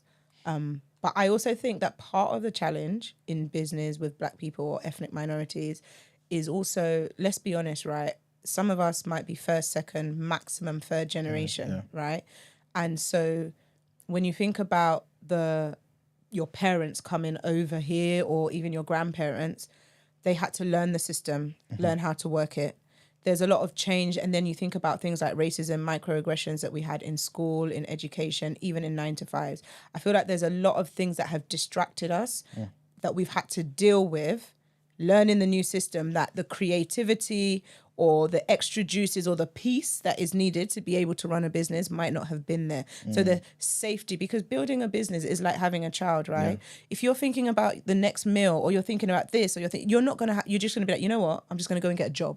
So I know at the end of the month, I have money and I can deal with this and deal with that. It takes a certain kind of environment to be able to build business. But like, if for example, I've got a side hustle, isn't it still legal for me to keep it off the books up to a certain threshold? Yeah, so you can earn £1,000, which is not very much. I thought basically it's gone up to 90,000 before you have to register for tax for VAT. VAT? Ah, right. VAT doesn't mean that you're not registered your business. Yeah. So yeah, it's gone up to if you have a business, whether self-employed or limited, you can earn up to £90,000 before you have to register for VAT. Okay. In terms of just income generally, you can earn only up to £1,000. So when we're talking about like babysitting, side hustle money, up to £1,000 before you're legally required to register, either as a self-employed or limited company. Self-employed is like the basic kind of business, which is just you're telling HMRC, look, I earn money that's not via PAYE, but you don't have a limited company, you're not doing accounts or anything like that. It's only £1,000. A lot of people, where people get confused is they say, oh, but let's say they earn 9,000. They'll say, but the tax-free allowance is 12,570. So they say, that's why I didn't register, or that's why I don't need to register.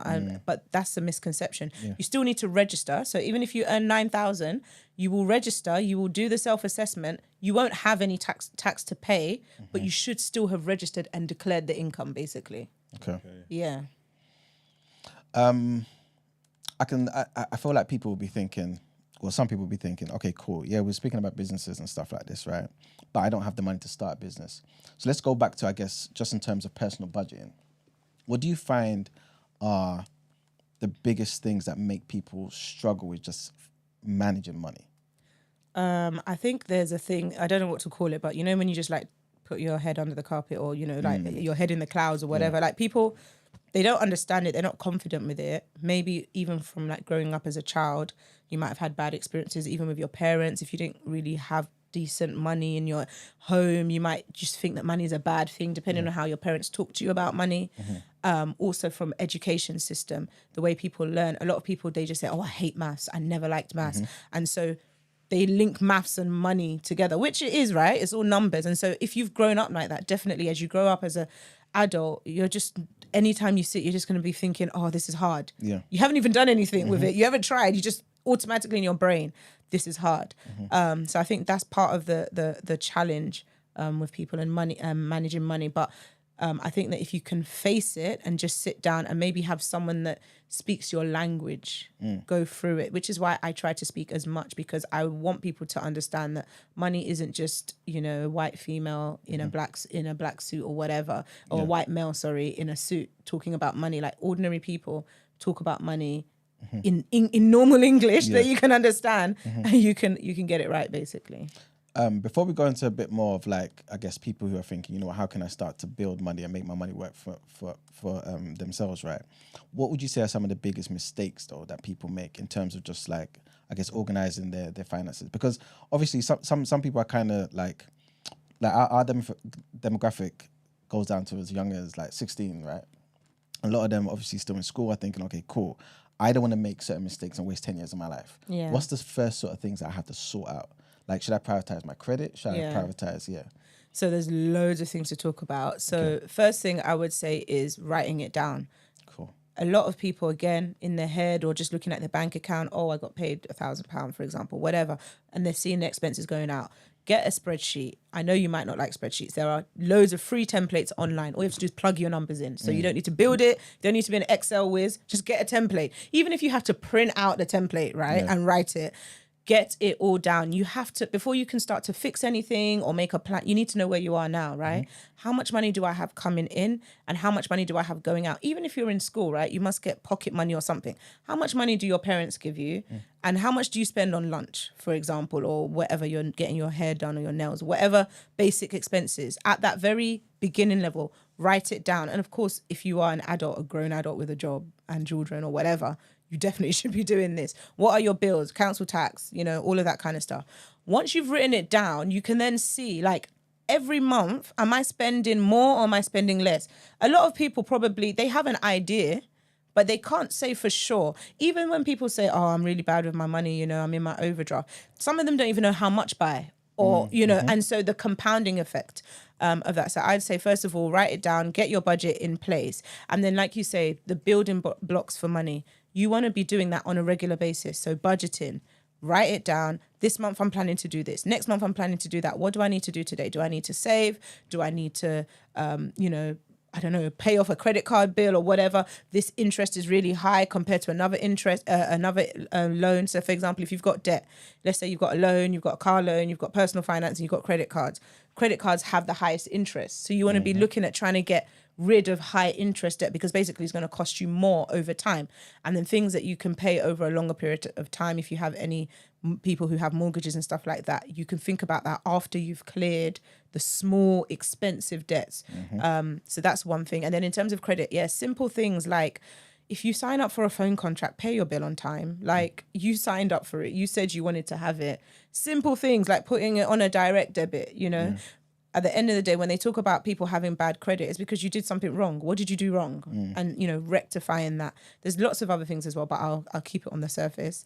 And then, of course, one of the big mistakes that I see is, especially with the younger generation, everybody wants to drive a Mercedes or a Benz and be in designer from head to toe, but your bank account is empty and you don't have money for petrol, but you have a car. Like, that doesn't make sense. Like, it needs to balance out. And so I think that with a young generation, especially, they need to be willing to pay the price for what it is that they want. So understanding things like delayed gratification and working towards something.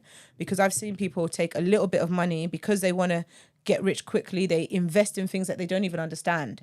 They try to invest in some kind of scheme and it just goes south very quickly. All the money that you were saving is now wasted down the drain. So just taking a little bit more time to understand and get educated, read books, go on courses, all of that kind of stuff. Okay. So, man or woman comes out of uni. They're like, I don't know, some years, you know, they were chilling, whatever. They're 25, got themselves a job, now earning about 30K. but they made a bad decision when they was 15. So they got something like crazy on their credit report. Yeah. Credit file. Number one, how do they rectify that? Like the proper way? Because obviously some people kind of would hear different ways about how to sort that out. And number two, like, can you explain the importance of credit and what is credit in the first place? So credit basically says, if from a bank or a lender point of view, if I lend this person money, are they likely to pay it back? The reason why it's important is because ultimately many people want to buy a house and they want to be able to just get stuff. Even like if you want to invest in business, right? You want to be able to have potentially a loan that means that you can invest in your business and make more money, right? So that's why credit's important. So like I said, it basically says, is this person, how credit worthy is this person? If we give them money, will they pay it back? Is basically credit. In terms of if you made a mistake, so it's one thing to understand that CCJ's defaults, etc., are basically things that say we gave this person a loan or we gave them a phone contract or car finance, whatever, they missed payment. They didn't pay, right? So it goes on your file. That can stay on your file legally for 6 years. So if you are guilty, it will be there. Like, there's nothing you can do. That's what happened. As long as they're not lying. Of course, if there's a mistake and something is wrong, then you can do a notice of correction. Okay. So a notice of correction is where you're able to go to the credit referencing agency. So you have like your Experian, TransUnion, Equifax, those kinds of people. And you put a message, it's only 200 words. And you basically say, this is wrong, or they didn't tell me. For example, let's say you got a default or whatever because maybe they didn't send you the bill or it was going somewhere else or something happened, right? Legitimate reason. You basically say to them, this is not correct because I was not informed on time or I didn't have the right time to pay or whatever it is. And so when you put that on, it is going to be recorded there to show the reason why this happened. And in some cases, they can investigate and actually get it taken off. Obviously, it's going to be case specific as to why it happened in the first place. So that's an example of something that you can do. But like I say, it only lasts for 6 years anyway. And then the next best thing to do is begin to manage your credit properly. So from wherever you are, making your payments on time, direct debits, all of that kind of stuff. There's other things you can do as well. Like some people, they say, oh, credit's bad, you shouldn't use your credit. No, you can have a credit card, but the thing you want to do is that you want to use it to pay for stuff that you already have the money to pay for. Simple thing like food, right? If you have a salary, you're going to eat food every month. You go to Tesco's, Asda, wherever you go to buy food, use your credit card and let it stay on there. Then the next month, pay it off. If you do that for like 3-6 months, you will see your credit score will begin to increase. The challenge is when people just go and buy, I don't know, a TV and they have no plan of how to pay it off, or you go and buy a sofa for 5 years, it's still on your credit card. That's when it looks bad. But when you're paying, it shows that actually, okay, this person's good. Like whenever we give them money, they pay back. Before you know, the credit card company will start to write to you to be like, we're going to increase your limit because we've seen that you've been good with the smaller amount. Again, don't use that as an excuse to go crazy. But yeah, that's what will happen. So when you've got like, for example, that 6-year thing that you mentioned on your credit file, are you basically saying after 6 years, I don't need to do anything at all? It will go away. Yeah, It should go away. But if you should be actively managing it anyway. Yeah. If it's been 6 years and you're looking and it's still there, then reach out to them. Okay, cool. Yeah. All right. So now this person is now thinking, okay, cool. I've sorted out my credit. Cool. I'm working a 9 to 5 and I've just had an epiphany and I recognize that 9 to 5 isn't really going to change my life, right? Generational wealth, the thing that everyone aspires to and this, like 9 to 5 isn't going to cut it. Yeah. What would you say are 3 things they need to do, like to change that? 3 things I need to say. I'm going to answer that question, but just back on the credit score one. Cool. Things that you should also think about is make sure that you're on the electoral roll. So wherever you live, make sure that you're registered to vote. Cool. Stuff like that. That also helps. What's it called? So yeah, 9 to 5 is not going to cut it. I want to build wealth. Definitely, you should be thinking about business, side hustle, whatever. It can start as a side hustle and then you can make it official after some time. But the key thing is that you want to basically be increasing your income stream. Okay. I would not say that you should quit because you talked about a few minutes ago, you said, oh, what happens if I don't have money to invest in my business? The truth is your 9 to 5 is your investment money. Like use that, save from that or divert some of that salary that you're being paid to be able to invest in your business, basically.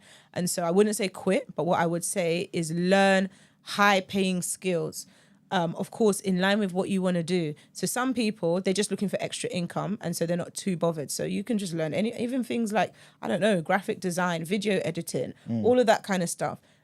Begin to improve your skills in that, and you can sell that for more money, and then ultimately you can build that out into a business if you want. Before you can be hiring people to do it for you. So you're like the face of the business, you're bringing in the work, you're even teaching other people how to do it, or you're even outsourcing it for cheaper.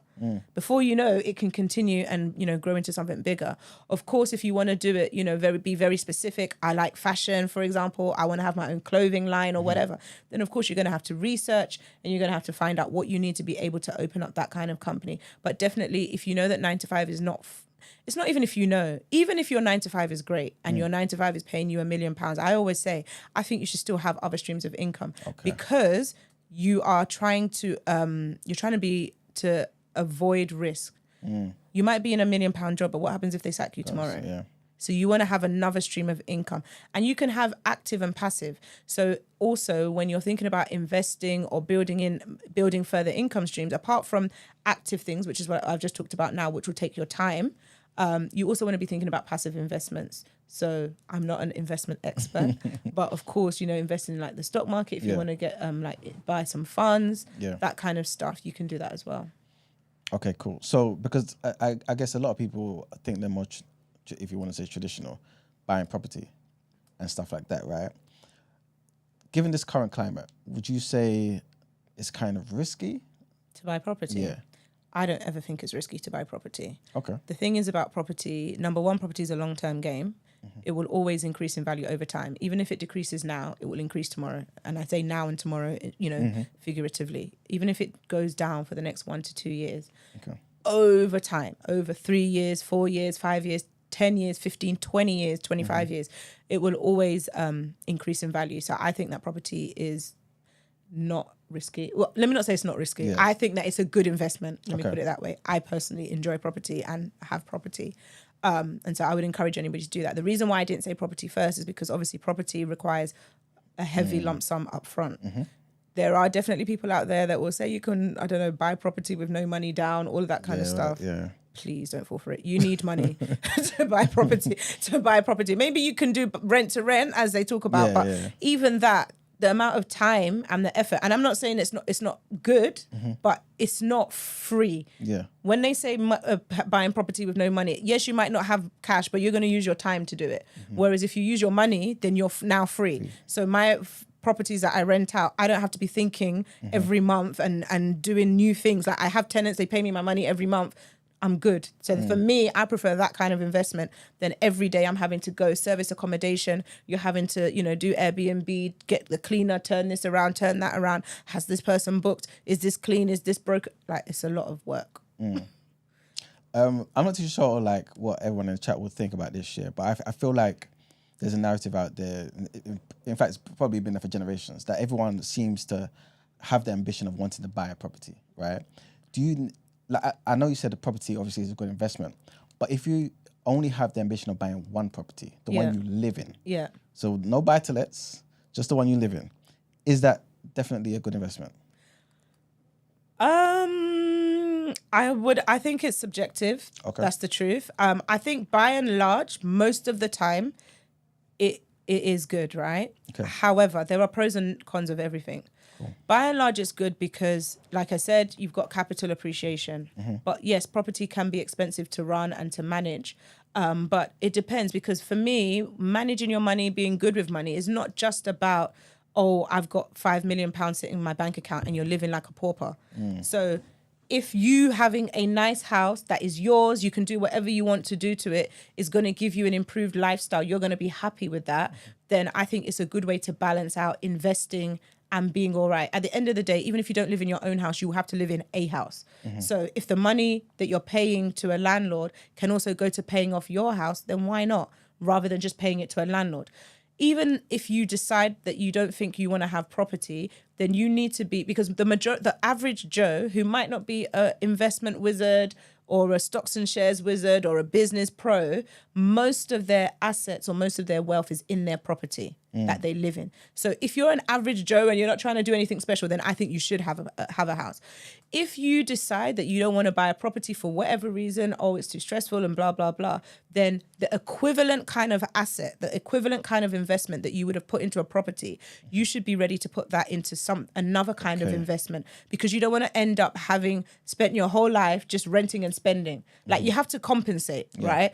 The living in your own house is a way of people investing without being active, if that makes sense. So you have to, if you're not doing that, then you need to be doing something else, because because I think for me, I would pretty much say the latter, because I feel like if I'm living in like a council flat, for example, and I don't really have the ambition of being like a property, having a property portfolio and whatnot, is there really any benefit to living in that property if it's not going to make me any money? Because the capital appreciation, yes, I can take that out at certain times, but certain times. So the thing is about, so you're saying if you have a council property and you're cool, but this is the thing, this is why I said about quality of life. Some people don't like living in a council estate or living in a council flat. That comes with its own set of challenges. So your rent might be cheap, but are you happy there? If you are, and your council property is amazing, then just use the money to invest in another way. You're not, the thing is, right, nothing in this life is by force. They make it seem like, oh, if you don't have a property, then I don't know, you're a loser or something, or something like that. No, because you could be doing something else that nobody else is doing that's making you good money. Why do you think that everyone has that idea though? It's a British thing. It's the American dream. That British people copied. Because if you go to Europe, many people don't buy properties in Europe. Yeah, it's a strange British / American dream thing that they sold to people, which you can make it work for you. Yeah, you can. Like, for example, I use my mum as an example. She had property here. She still has property here, but she bought property when she was much younger, and as she got older, she wanted to do stuff back home in Nigeria. She was able to sell her flat here in the UK, got a lump sum of money, and was able to use that to invest in basically building a whole house in Nigeria, massive house in Nigeria, with space for tenants as well. So she's thinking about retirement, and also give me, my sister, and my brother, a bit of money on the side as well to also help us. Yeah. So for me, I see that as a good investment. Exactly. And she still has another property whereby she's been able to take early retirement, and she gets rental income every month from that. And she lives in Nigeria. She doesn't have to work. Yeah. Money is coming in. Yep. Obviously, the property will need managing here and there, but as long as the numbers stack up, for me, that's decent. Yeah, 100%. We've got a caller. Good morning. Oh, wow. Good morning, you right? Good morning. I've got a hypothetical question for the guest. Okay. Who's speaking, firstly? Okay. Yeah. What's your name? Junior. Junior. All right, cool. Yeah. So if someone had like 200 grand in savings and they had to pick between either a portfolio of plain Jane watches or an investment property, which one would you say would be the better investment to make a return in under 2 years? So I don't know about the return for watches. I assume it must be good for you to be thinking about it, or for anyone to be thinking about it. But what I will say, so I'm not going to tell you should do this or you should do the other. What I will always say, whether you have 200k, 2 million or £2,000, never put all your money or all your eggs in one basket. So if you've got 200k, I'd be looking to split that. If it was me, I would split the 100k, maybe do the watches, and then the other 100k, I would buy property or do some kind of investment. So I don't think you should ever put everything into one type of thing. You have to diversify, because that way you are trying to help yourself against risk. Because what happens if the property market goes down and you've put all your money in property? What happens if the watches go down and all your money is in watches? By splitting it, you are reducing the risk. Okay, thank you very much for your time. No worries. All right. So Junior, aka Lewis, that's funny. All right. I wanted to ask about emergency funds. Yes. Are they really necessary? Yes. Your credit card is not your emergency fund. Like, if your tire bursts on the road, you shouldn't be like having to go into debt. Like you have a car, you know stuff happens. Even if you're a council tenant, something can still break, right? Yeah. Something can still break. And so, you need to have some kind of money. So an emergency fund is the foundation of of financial security. What I, though, do have a challenge with is a lot of people will say, oh, your emergency fund should be 3 months worth of expenses or 6 months, some ridiculous amounts of money, right? For me, I think that you can start with £1,000 emergency fund. As your expenses and things increase, then you should increase the amount of liquid cash that you have, which is what an emergency fund is, to cover, your expenses. Like I say, if your tire, your boiler, anything happens, even a family emergency, it shouldn't be the case that anytime something happens, you automatically have to go and get a loan or have to go and get a credit card. You should have some kind of liquid cash available to be able to spend on different things. Okay, so you would just basically say, at least if you're beginning, just keep it at 1,000. And if you dip into it, replace it ASAP. Exactly. So for someone who doesn't have a car, is probably living at home, is not paying rent, I think £1,000 is very decent. Okay. By the time you start having cars or paying rent yourself, then you should probably have at least enough to pay your rent for at least 1-2 months if your job was taken away, or to pay for your car finance or to pay for whatever. I think that people shouldn't be under too much pressure to be so, it has to be 3 months, has to be 6 months, has to be 12 months, because that can really put you under pressure and you can feel like I'm not making any headway. But having some kind of liquid cash, 5K, 6K, why not? Okay. I'm going to get back to the emergency fund thing in a minute, but I don't want to lose this question. It's based on what you said about your mum buying stuff back home. Let's just say I've got a limited company now, hypothetically. And obviously I'm making certain money from property and whatnot. But I want to buy a property in my limited company, but abroad, just say in Dubai. Yeah. How do I go about doing that? Can I claim that as an expense?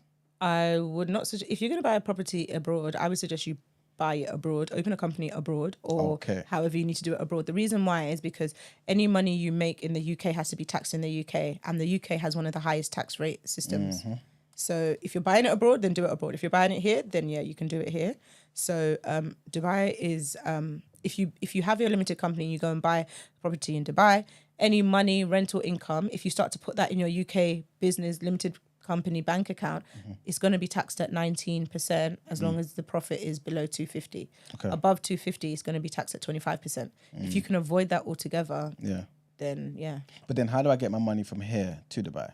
So you're going to have to withdraw it from the company. And by the way, when you withdraw it from the company, or you can potentially set up a company in Dubai that is linked to the UK, and then you could potentially, there has to be some kind of valid reason though as to why you transferred it from your UK arm to the Dubai arm, for example.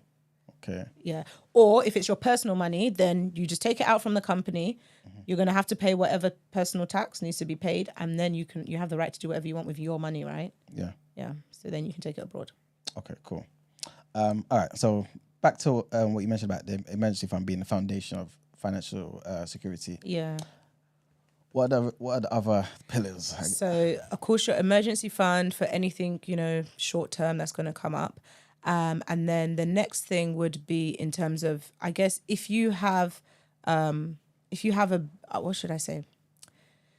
For me, so I recommend that you have a minimum of 3 types of savings accounts. Okay. So I would say your emergency fund is like saving account 1, right? Short-term things that you need to pay for, out of pocket.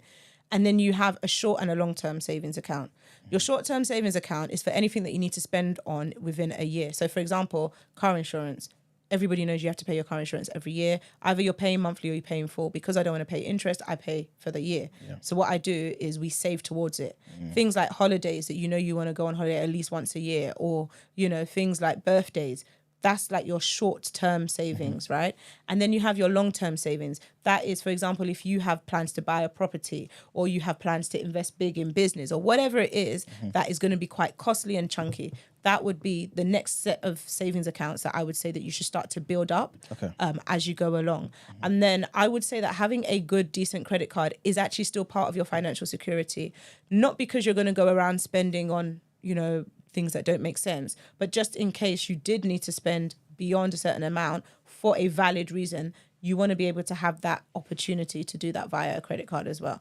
And also there's certain things that you want to pay for on your credit card, like holidays and stuff, because you have the protection. And also when you buy things, if they don't come, when you pay with a credit card, you have the protection of a credit card that they will refund you the expenses, basically. If for any reason the service doesn't get delivered or whatever, you have certain protections with a credit card that you don't have with a debit card. Yeah. If a company was to go into liquidation and for whatever reason they couldn't deliver, if you've paid on your credit card, you're protected. So I believe that that's still part of your financial security box as well. And the next thing is your investment. So by the way, I'm not saying that you need to build up all those savings accounts before you start to invest. Yeah. I believe that you should do everything at the same time. So you want to be building it up together. And so, yeah, again, you want to have short-term investments and long-term investments. Short-term investments that you can easily pull out. So for example, your ISA is a no-brainer, tax-free.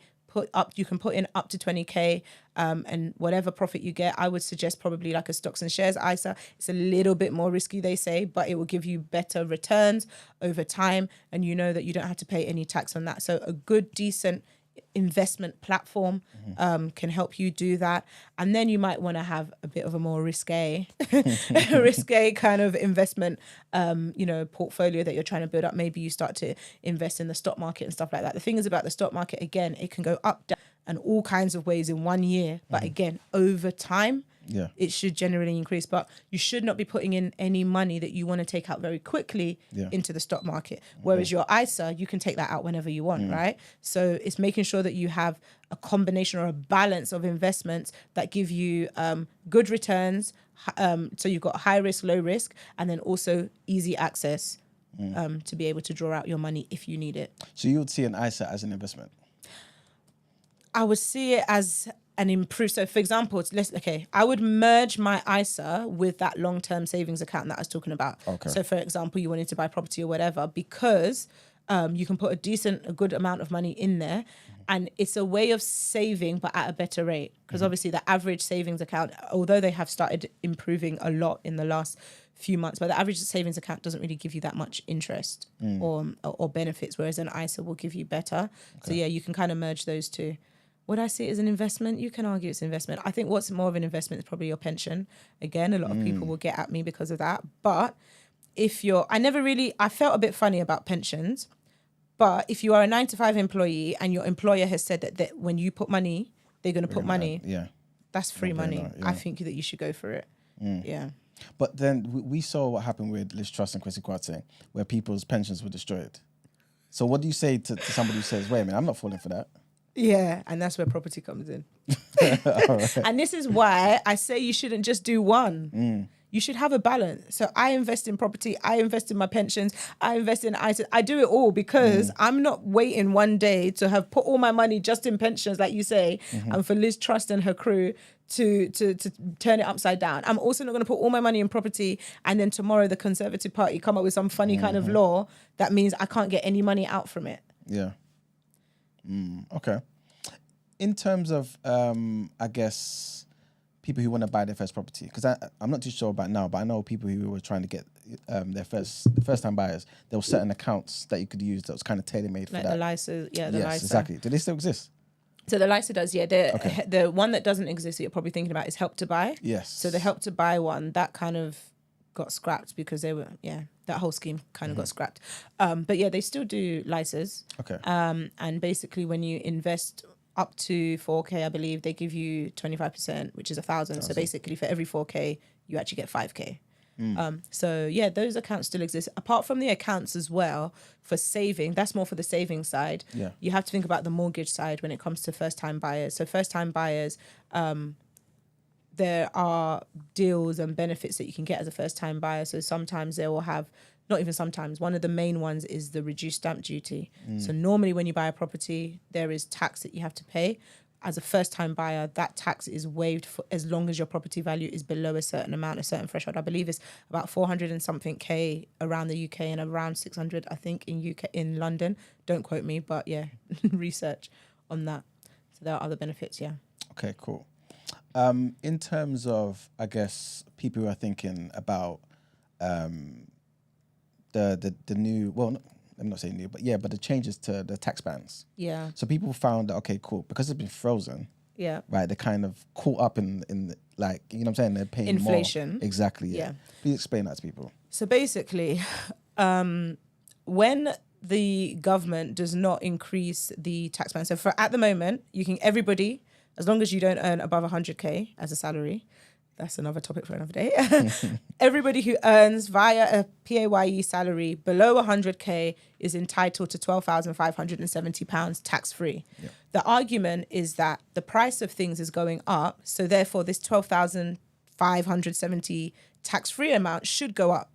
The fact that it's not going up means that basically we are the ones bearing the cost of inflation. Yep. And so with the tax bands, if they could increase it to the 12,570, for example, to 15,000, for example, it would compensate for the increase in extra costs, because basically the same things that you could buy with 12,570 2 years ago, you can't buy that same thing now. Like you'd have to add in extra money. So yeah, basically the fact that they don't increase it is a way of still taxing us or making us bear the brunt of inflation. Basically all tax policies should really take into account inflation. So when it doesn't, it indirectly comes against us. What is the, I guess, I know people have different ideas about what causes inflation. What would you say is the main cause of inflation? And what would you say is the best way for the ordinary person to protect themselves against inflation? So the best way to protect yourself against inflation is by investing. So for example, let's say inflation is 5% at the moment, and I'll backtrack afterwards to explain what inflation is. But let's say inflation currently is 5%, then you want to be investing in anything above 5%, whether it's 6%, 7%, 8%, the higher the better. Because what that means is that although inflation is increasing, so if inflation is increasing by 5%, that means what you could buy with £1 before, you would need 5% more on the £1 to be able to buy the same thing, let's say this time next year. By investing in something that's giving you 8% interest, for example, what you're doing is you're increasing your £1 by 8%. So although now I need £1 plus 5%, I've got £1 plus 8%. So now I can still cover what I needed to buy, and I've still got a little bit of profit on top. So the best thing to do to avoid or to minimize the impacts of inflation is to invest in things above inflation. And then in terms of what inflation actually is, do I need to explain that, or you said what's the impact? Oh no, you said why does inflation happen? Yeah. So inflation happens basically when the general cost of buying things is increasing. So for example, just after COVID, with the war in Ukraine, the value of petrol, because petrol was scarce, because we couldn't get it as much from Europe, it meant that the value the cost went high. But the reason why that then impacted everything else is because although you might not see or you might not think about it, this microphone, for example, if you're gonna order a microphone, it needs to be driven here. So all of a sudden now the microphone company says to you, I had to pay more for my van. So now the microphones have gone up. Now getting food to the supermarket has gone up. So generally everything starts to go up because of scarcity and limited resources. So yeah. We've got a question from someone in the chat. Maggie says, what are some tips to reduce your tax bill for freelancers? Any deductible expenses we could be missing? Yep. So I have a whole course on that, and I did a free webinar literally just a month ago on that. But there are definitely loads of expenses. If you go to my website, that you can download a free frequently asked questions, which lists out the majority, it's not all, but the majority of eligible expenses that are available for business owners. So the general rule is that if you are incurring an expense for the sake of your business, wholly and exclusively for the sake of your business, then it's allowed to pass. So what do I mean? If you're a freelancer, let's say you make cakes and you have to deliver the cakes, we just talked about petrol, then you pay in you can either claim the mileage or claim the petrol, for example. Obviously, any raw ingredients or whatever you need to produce the service becomes a deductible expense. Of course, if you're working from home, you're doing it in a home office or whatever, you can claim that kind of expense. If you're having to pay someone to help you, maybe you've got like a VA or you've got an assistant or whatever, those costs are all eligible. Why? Because you need to incur them for the sake of your business.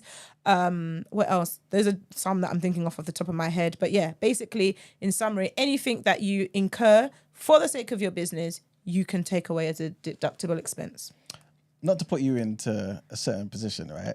But can we kind of how can we kind of encourage ourselves to use certain things that we can claim as? Yeah, exactly. So it depends on your business. Okay, so obviously, so for example, who was like, oh, can I claim, for example, my McDonald's lunch or something? Mm-hmm. So the issue is not the McDonald's. The issue is why you were incurring it. Yeah.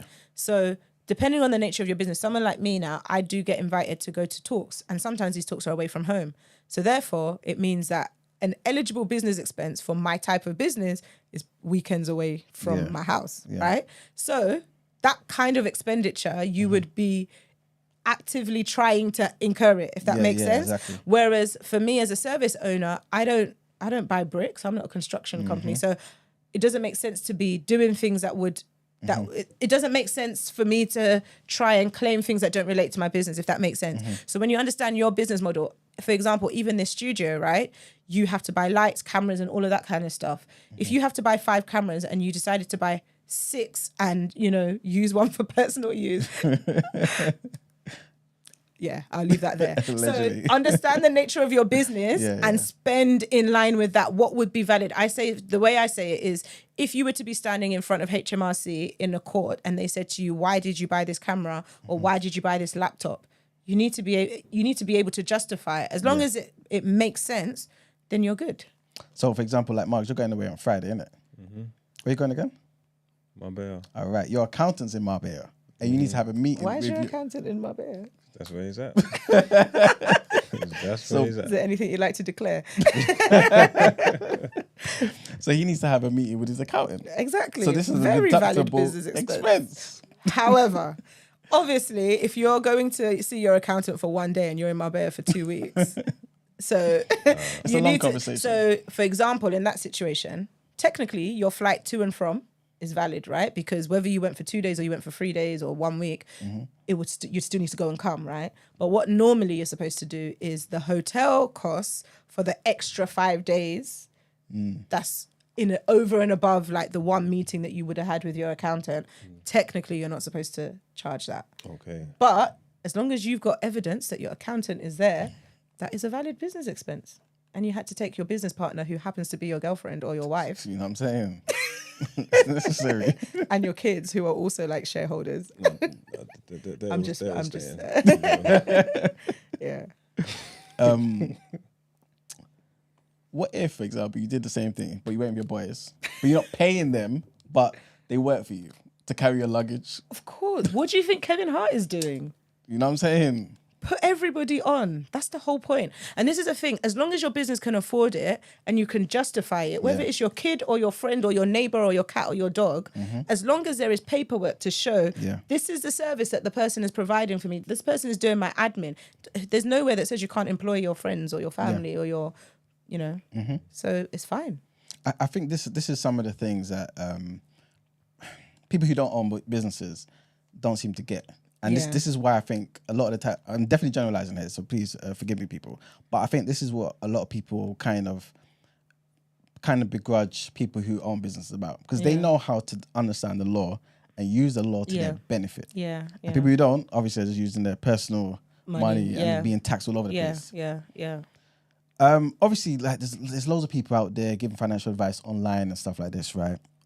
How does somebody know that they're getting good financial advice? So the first thing to check is obviously whether the person's even qualified. Like you say, there's a lot of people giving advice.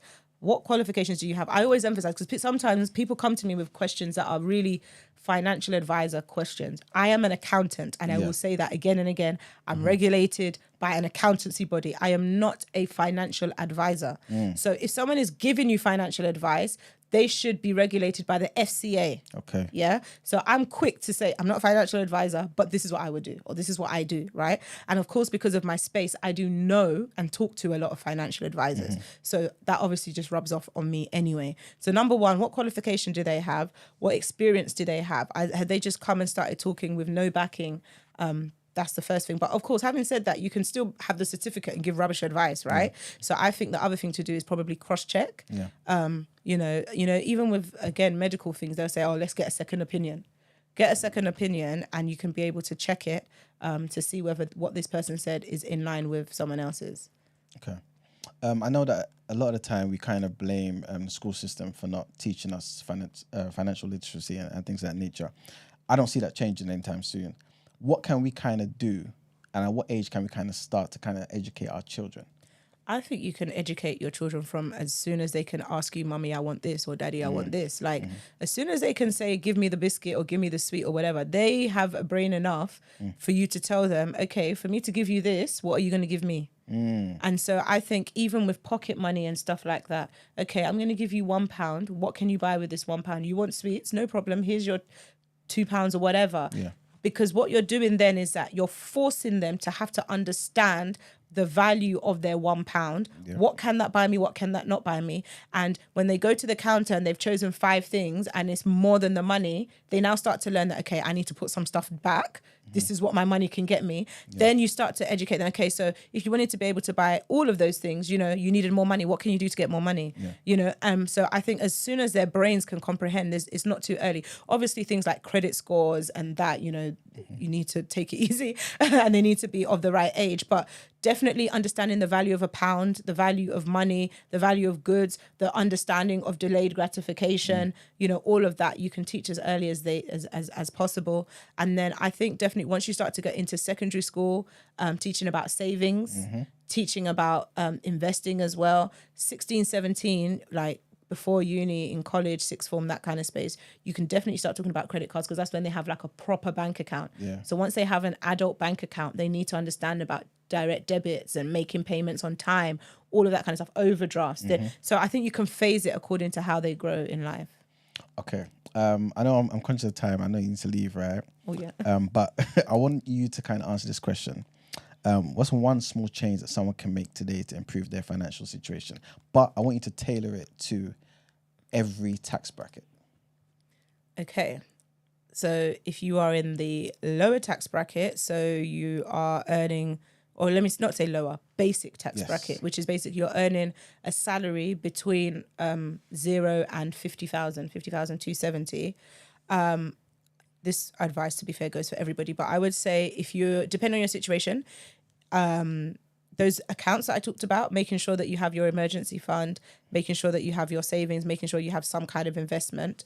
And then if you are in debt, the first rule I say to people who are in debt and want to get out of debt is no new debt. Okay. So number one, if you've been swiping, taking out loans, taking out whatever, don't take on any more. Just stop and make a plan for how you're going to get out of that. If your credit score and stuff is not in check, then do what you need to do. Look at your utilization, look at your electoral roll, look at your payments and all of that. Make sure that's all automated. Get your automation on point. And also in terms of your budgeting, make sure that becomes a date every month. You do your budgeting. That's what I say for higher rate taxpayers. So that's people earning over 50,270 up to 100K. You want to start looking at potentially investing more into your pension, also charitable donations, because there's a way that you can do it so that you can get the extra. Because you're a high rate taxpayer, you've paid 40% tax, right? If you give to charity, you're able to claim that 20% back. And similar thing, your extra pension contributions are supposed to be before tax. So when you start contributing to these things after tax, you are allowed to claim that 20% back. If you don't know how, ask me, because it does involve an accountant and a self-assessment. I'm going to be a bit cheeky here. Does that mean I can claim on types? Yeah. Right, and collection and as long as you're given to a charitable registered charity, which most churches are. Yes, you can. All right, people. Doesn't go to church. You don't go to church, or who doesn't go to church? He doesn't. He doesn't go to church. Yes. All right. So people who are, I guess, earning 100K and more. 100K and more again. So you want to be doing everything, because what happens after 100K, which everybody probably knows by now, is that your personal allowance starts to reduce. So again, the same things about the pension and all of that kind of stuff.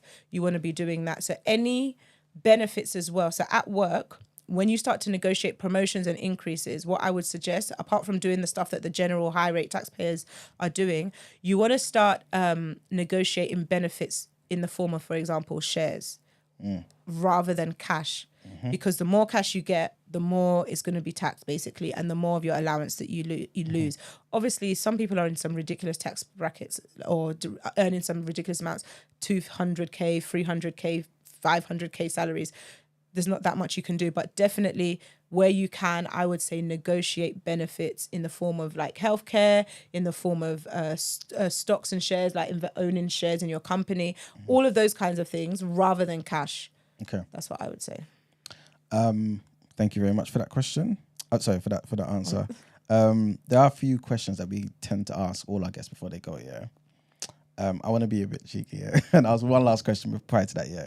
How can somebody who feels like they're in a particular job role at work or whatever get more money?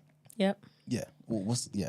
It's all about your profession and your qualifications. Cool. A lot of people get stuck because they don't continue to learn and continue to invest in their knowledge. After uni, what courses have you taken? There are so many professional courses, whether it be project management courses, whether it be tech courses, whether it be coding courses, whether it be what else? Cybersecurity. Yeah. There are so many accounting courses.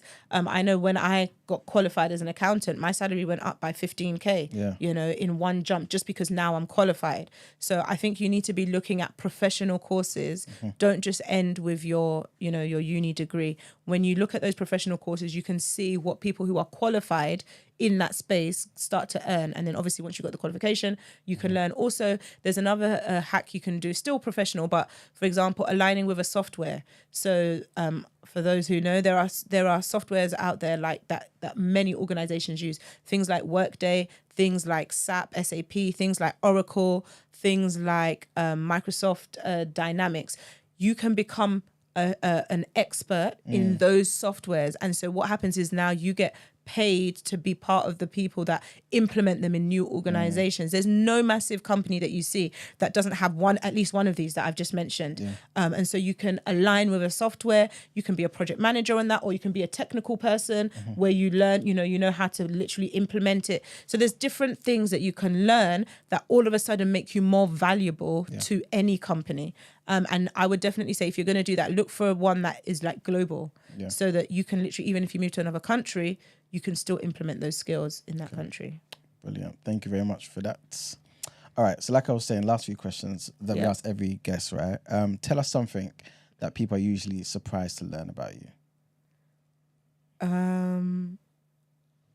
There's one that's at the top of my head, but I don't want to say that one. I don't know. I don't know. I bought my first property when I was 25. Okay. I don't know if that's surprising or not. Yeah, I mean, given today's current climate, 100%. Yeah. Okay, and what would you say your biggest life lesson is? Ooh, biggest life lesson. I don't know if there is one, but one that I always live by or that I've recognized and accept is that the only constant is change. Like, whatever you think you know and you're an expert at now, it will change tomorrow. You have to keep on learning. Like, there's no, I've done it and I'm good. Nope. You have to keep on learning. If you want to stay current, if you want to stay, if you want the money to keep on rolling in, you're going to have to adapt. You're going to have to. I was saying this on a podcast I was at on the weekend. I was like, imagine being an expert engineer at fixing BlackBerry. Yeah, for real.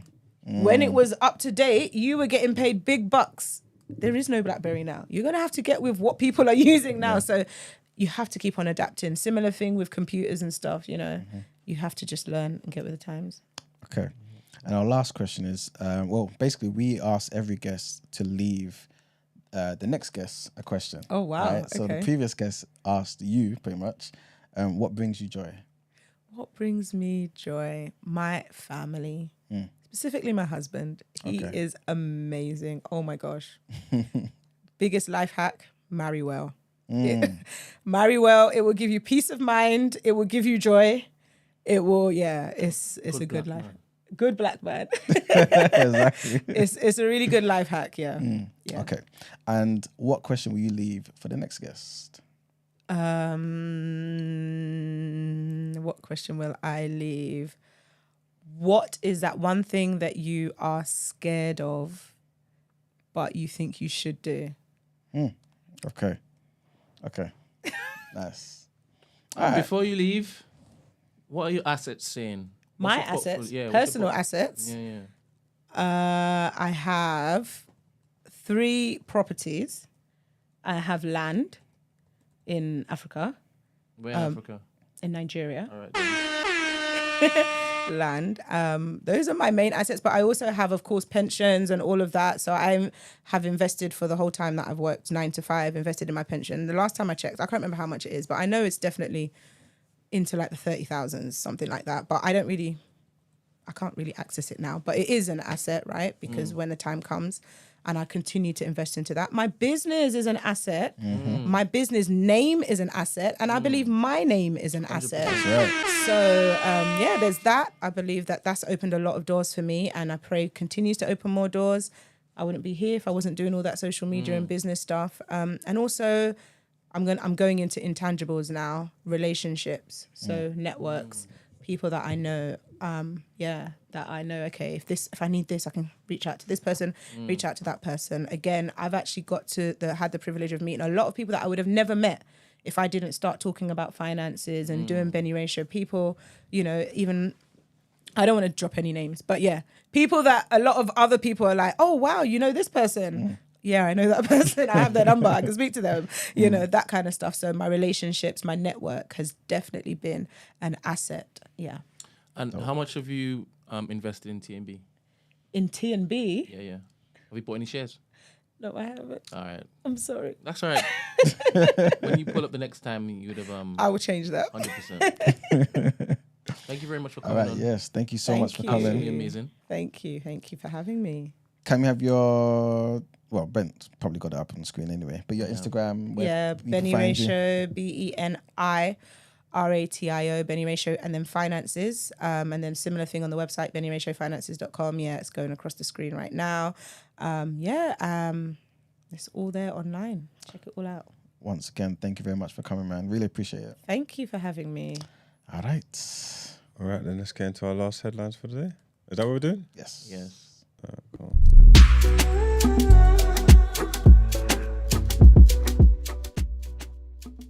Again, bruv. All right, people. So, our last headline. 1 second, people. All right. So, a major new London footbridge has been given the green light. The 63-meter steel bowstring arch bridge for pedestrians and cyclists will span the River Lee at Ailsa Wharf. So, when complete, it will provide a well-needed connection between the boroughs of Tower Hamlets and Newham. This is what the local authority said, as well as better access to community facilities, public transport, and the Queen Elizabeth Olympic Park. The crossing will seek to support a shift away from car traffic and support healthier and environmentally friendlier lifestyles. Next headline. Researchers have warned that climate change and its effects on weather patterns and adverse weather events is likely to negatively affect the health of people with brain conditions. The scientists argue that in order to preserve the health of people with neurological conditions, including Alzheimer's and strokes, there is an urgent need to understand how climate change affects them. As an example, they say that the higher temperatures through the night can disrupt sleep, which could have a negative effect on some brain conditions. Following a review of papers published across the world between 1968 and 2023, the team of UCL's Queen Square Institute of Neurology said that they expect the scale of potential effects of climate change on neurological diseases to be substantial. So guys, bear that in mind. And our last headline, big trigger warning on this one, big trigger warning. And police have said in Nigeria that at least 24 worshippers, including 4 children, were injured in northern Nigeria's Kano state after a man attacked the mosque where they were praying early yesterday morning. The suspect, who was a 38-year-old resident of the area, confessed that he attacked the mosque purely in hostility following prolonged family disagreements. Haruna, who is the police spokesman who was actually relaying this information to the public, said that preliminary forensic analysis suggested a gasoline explosion, but a full investigation was still ongoing. The Daily Trust newspaper reported that the worshippers were locked inside the mosque, making it difficult for them to escape the explosion.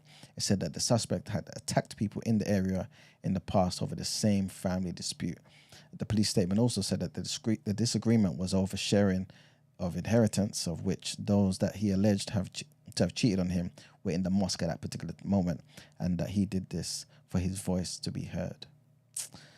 Sad, man. But yes, that is it for our headlines. And it's time to pay the bills.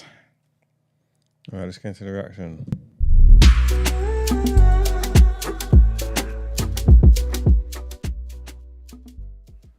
My eyes ain't even open, bro. Well, they look open, but they're closed. Trust me.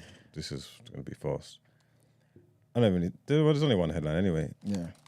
There was football yesterday. Chelsea beat Brighton 2-1. And Man United, surprisingly, beat Newcastle 3-2. It was the last home game for the season at Old Trafford. The young boys done their thing. Kobbie Mainoo, Diallo and Rasmus Hojlund got on the score sheet to earn Erik Ten Hag a well-needed victory. He seemed jubilant and positive. He addressed the crowd afterwards. He said that he promises that everyone's going to give their 100% and these men are going to 100% bring the cup back to Old Trafford. Don't know how you can make those kind of promises, knowing that we're going to be playing Manchester City, but that's all good. But he didn't look like a man that was on his way out of the building, though, to be fair. He seemed confident in his address. You get what I'm trying to say? The Old Trafford faithful, they done him well, they stood by him, they supported him, chaired him and that, no chairs and that, so it was good support from them. And yeah, we've got one more game left to go against Brighton as well, I believe it is, and then we've got the FA Cup at the end of the season. Don't know how that's going to go. But big up United. It was a decent performance from a makeshift team. Young boys, still got Casemiro in the back line and that. Rashford didn't start. Bruno came back. But, I mean, it was all right performance, man. I don't know. We're going to have a big clear out in the summer. Don't know what we're going to bring in, but maybe give them one more year, man. Like I said, if they ain't identified where they want to go and what they want to do, I wouldn't just throw the baby out with the bathwater. You know what I'm saying? It don't make sense. But yeah, that's what we got to talk about today. Sorry, people, man. I'm I don't even know how I'm gonna make it home. Let's get into down air, please. Before we move on, hi Brent. I cannot speak on the US. I'm okay. a gilding. Yes, it's not gilding. It's guiding leader. Sorry, let me start again. Subject is guiding leader. It's about the Guides. camping stuff. The Hi, what? Camping stuff. Camping. Hi, Scouts Brent. and thing. Huh? The Scouts and thing. Yeah. Okay, go on. I cannot speak on the US. I'm a guiding leader here for the last 10 years from sixth form. UK Scouts is already inclusive of all genders here. Girls have been admitted since 1991 and compulsory since 2007. It's normal here for girls to be in Scouts. A different conversation. I would use this as a plug for more black children to join. My unit is often made of white girls because it's one of those things that their parents went to as children and carry it on. I myself didn't grow up around this stuff and joined as an adult volunteer and have noticed too low uptake on POCs. People of colour. I have noticed too low uptake of people of colour. Thanks. I mean, is that something that black people need to go and be doing? Yeah, Why? because of the network opportunities and to see how the rest of them live and wash. We just watched them on Animal Planet. You know, these things, yeah, sometimes there's so many benefits, you know, I'm telling you. Like, you just don't know. No. Oh, no, man. I'm tired. But we've got to change the plan, guys. It'll make you more cultured, man. We're going to outro. We're going straight to the outro. Sorry.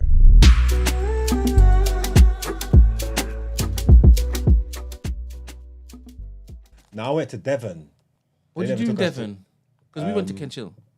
We went to Devon, so like you stay in the domes, your thing, and it's like a farm, innit? So you do farming shit, basically. Do you know how to farm? Do you know how to grow your own produce? I mean, I'm guessing dig it up, put the seeds in the dirt, add some manure and thing, water it, let the sun do its work, let God go. I mean, I'm a pretty capable human being, so I reckon I could grow my own shit if I wanted to. If I had the need to, if I had an allotment, I reckon it'd be thriving. If you had your I've got green hands. camping badges early doors, you could grow your own green. I couldn't do that. You think you can? Tried and tested. Serious? God, yes, sir. Ooh.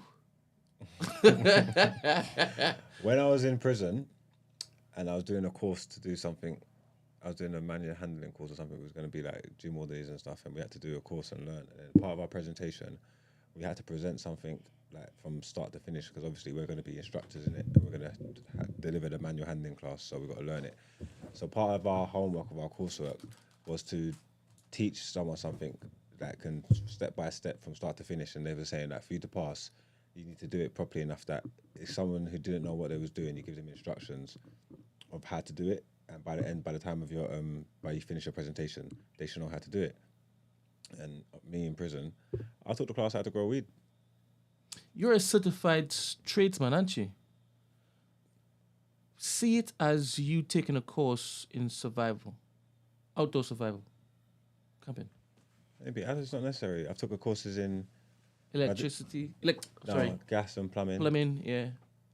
And But you can't do electricals, can you? No. I'll get blown up. Fair. But I've done gas and plumbing, and I've done some other shit. Yeah, I really think you'd enjoy it, especially if it is that they threw. I don't think I would, Brent. Threw in a little hunting, 100%. I like hunting. Yeah. You want to wear the camouflage stuff. Yeah, I could see that. Teach me how to shoot the bow and arrow, hunting knives, all these things. Yeah, I could see that. And I do believe if they then taught you how to gut and skin what you've killed and then cook it, you too would be interested in that. You kill, you eat. I'm guessing I can do that. I can cook. Yeah. So, and I can kill. Yeah. And I guess if they showed you how to cut down some branches to make a shelter, you too would do that.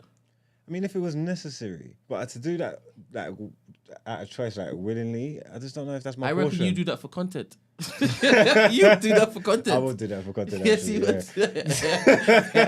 Just freaking a couple of babes and I'm good. Guys, thanks for tuning in. I'm not going to be here tomorrow, so the lunatics are going to be in control of the asylum. I don't know who's going to be here tomorrow. I honestly don't know who's going to be here. Emmanuel. No, I don't know that. Gina will. He only came in because of the finance conservative woman. That's true. He ain't been in no week. That was a trifecta. What was she? Capitalism, Tory, and Boris. And she's black. And she's black. And she marries black. Iman was in his element just there. But yeah, we don't know what's gonna happen tomorrow. But tune in next week on Dragon Ball Z to find out. We are out of it. I'm so tired, man. I'm so tired. I'm gone. Peace out. Later. Out.